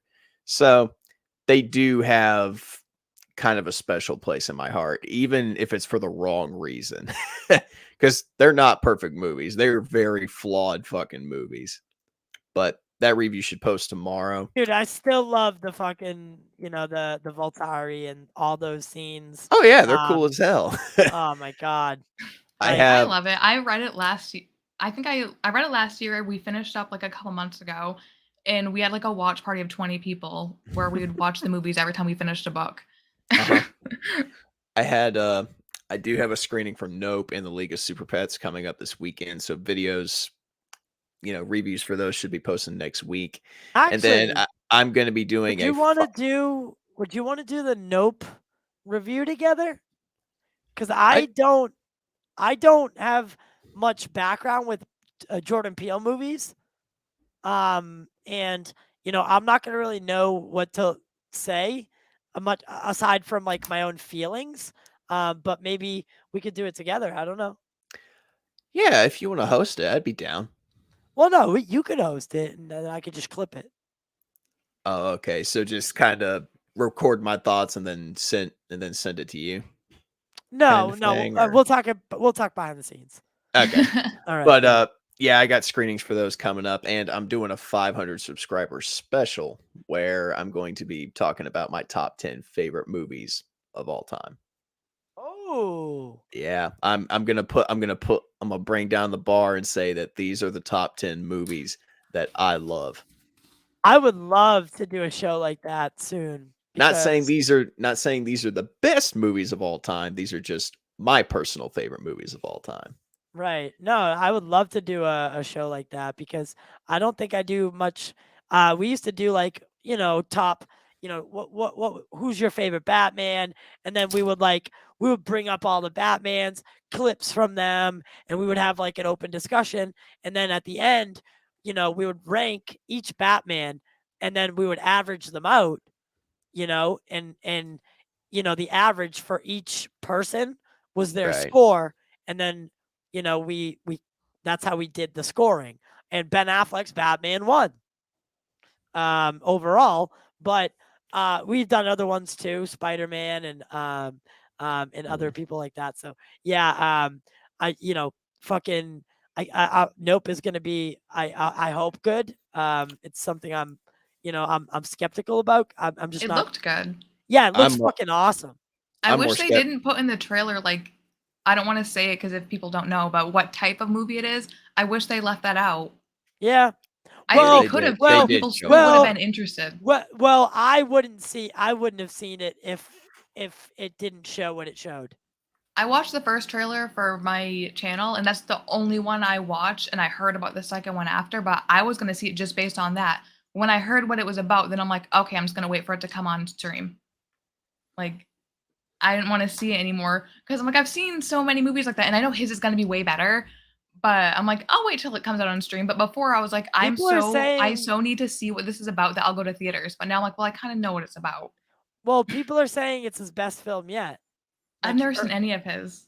Yeah, honestly, neither have I. That's why. Did he do Candyman? The new Candyman? No. Who did that? Fuck. Matt Jarbo would know. Oh, damn it. I'm honestly more excited for Nope than League of Super Pets. Nia DaCosta. But Jordan Peele wrote it. Okay. Yeah, I want to see that first. I love the original Candyman. Yeah. So yeah, Nia DaCosta directed it. Jordan Peele, Win Rosenfield, and Nia DaCosta wrote it with a $25 million budget. And now that movie was a fucking closet hit. No one saw that coming. I didn't. I did share my link with you, Tyler. Okay. All right. And but yeah, follow me at the Unbiased Movie Nerd YouTube channel and just subscribe if you like what you see. Subscribe, man. And then Disha, I know you came in late, but where can they find you on social media, on YouTube, And then, give me that DL. Give me that down low. You can find me on my YouTube channel, Disha's Always Watching. I review movies and TV shows and trailers, and it's wicked fun. I sit there and talk to myself while watching things. I love that she's in a different state, but she still uses the wicked. I'm from New Hampshire. I grew up there. Yeah, that's my girl, man. I love it. Local gals and guys are. I mean, they're Geek Studios is also from this area, so I'm always So and then Eric from earlier, Eric Z, he's from Springfield, so yeah, I got it. All right, guys. With that being said, as always, you guys are the reason that I do this. You guys are, the absolute best audience. I know we're still building back up to, our regularly timed streams, and more people are showing up again. And the numbers are starting to get back to where they used to be. So I'm super happy about that. And I can't thank you guys enough for your support. Just for conversating, for talking about the things that we love. Guys, we need to promote a healthier fandom. Now, this doesn't just go for DC. This goes for Marvel. This goes for Star Wars, for Star Trek. DC, fandom as a whole could learn something, from each other. We need to look into our past, see what we've done wrong, and see where we can improve, see where we can be nicer to each other, treat people the way that you'd want to be treated in person. Just because we're online doesn't mean that you can't hurt someone's feelings enough where, something bad may happen, right? You don't know how some person's, affected, or, what happened to them that day. Did they get told that they have cancer, God knows what, and then you say something that is out of line, and then they, they've just lost all hope. Like, that's not who we should be, as not just a fandom, but as people. We need to show more empathy and sympathy towards each other, because if not, we are going to rip each other apart, and it's going to be bad. Right? It's going to be bad.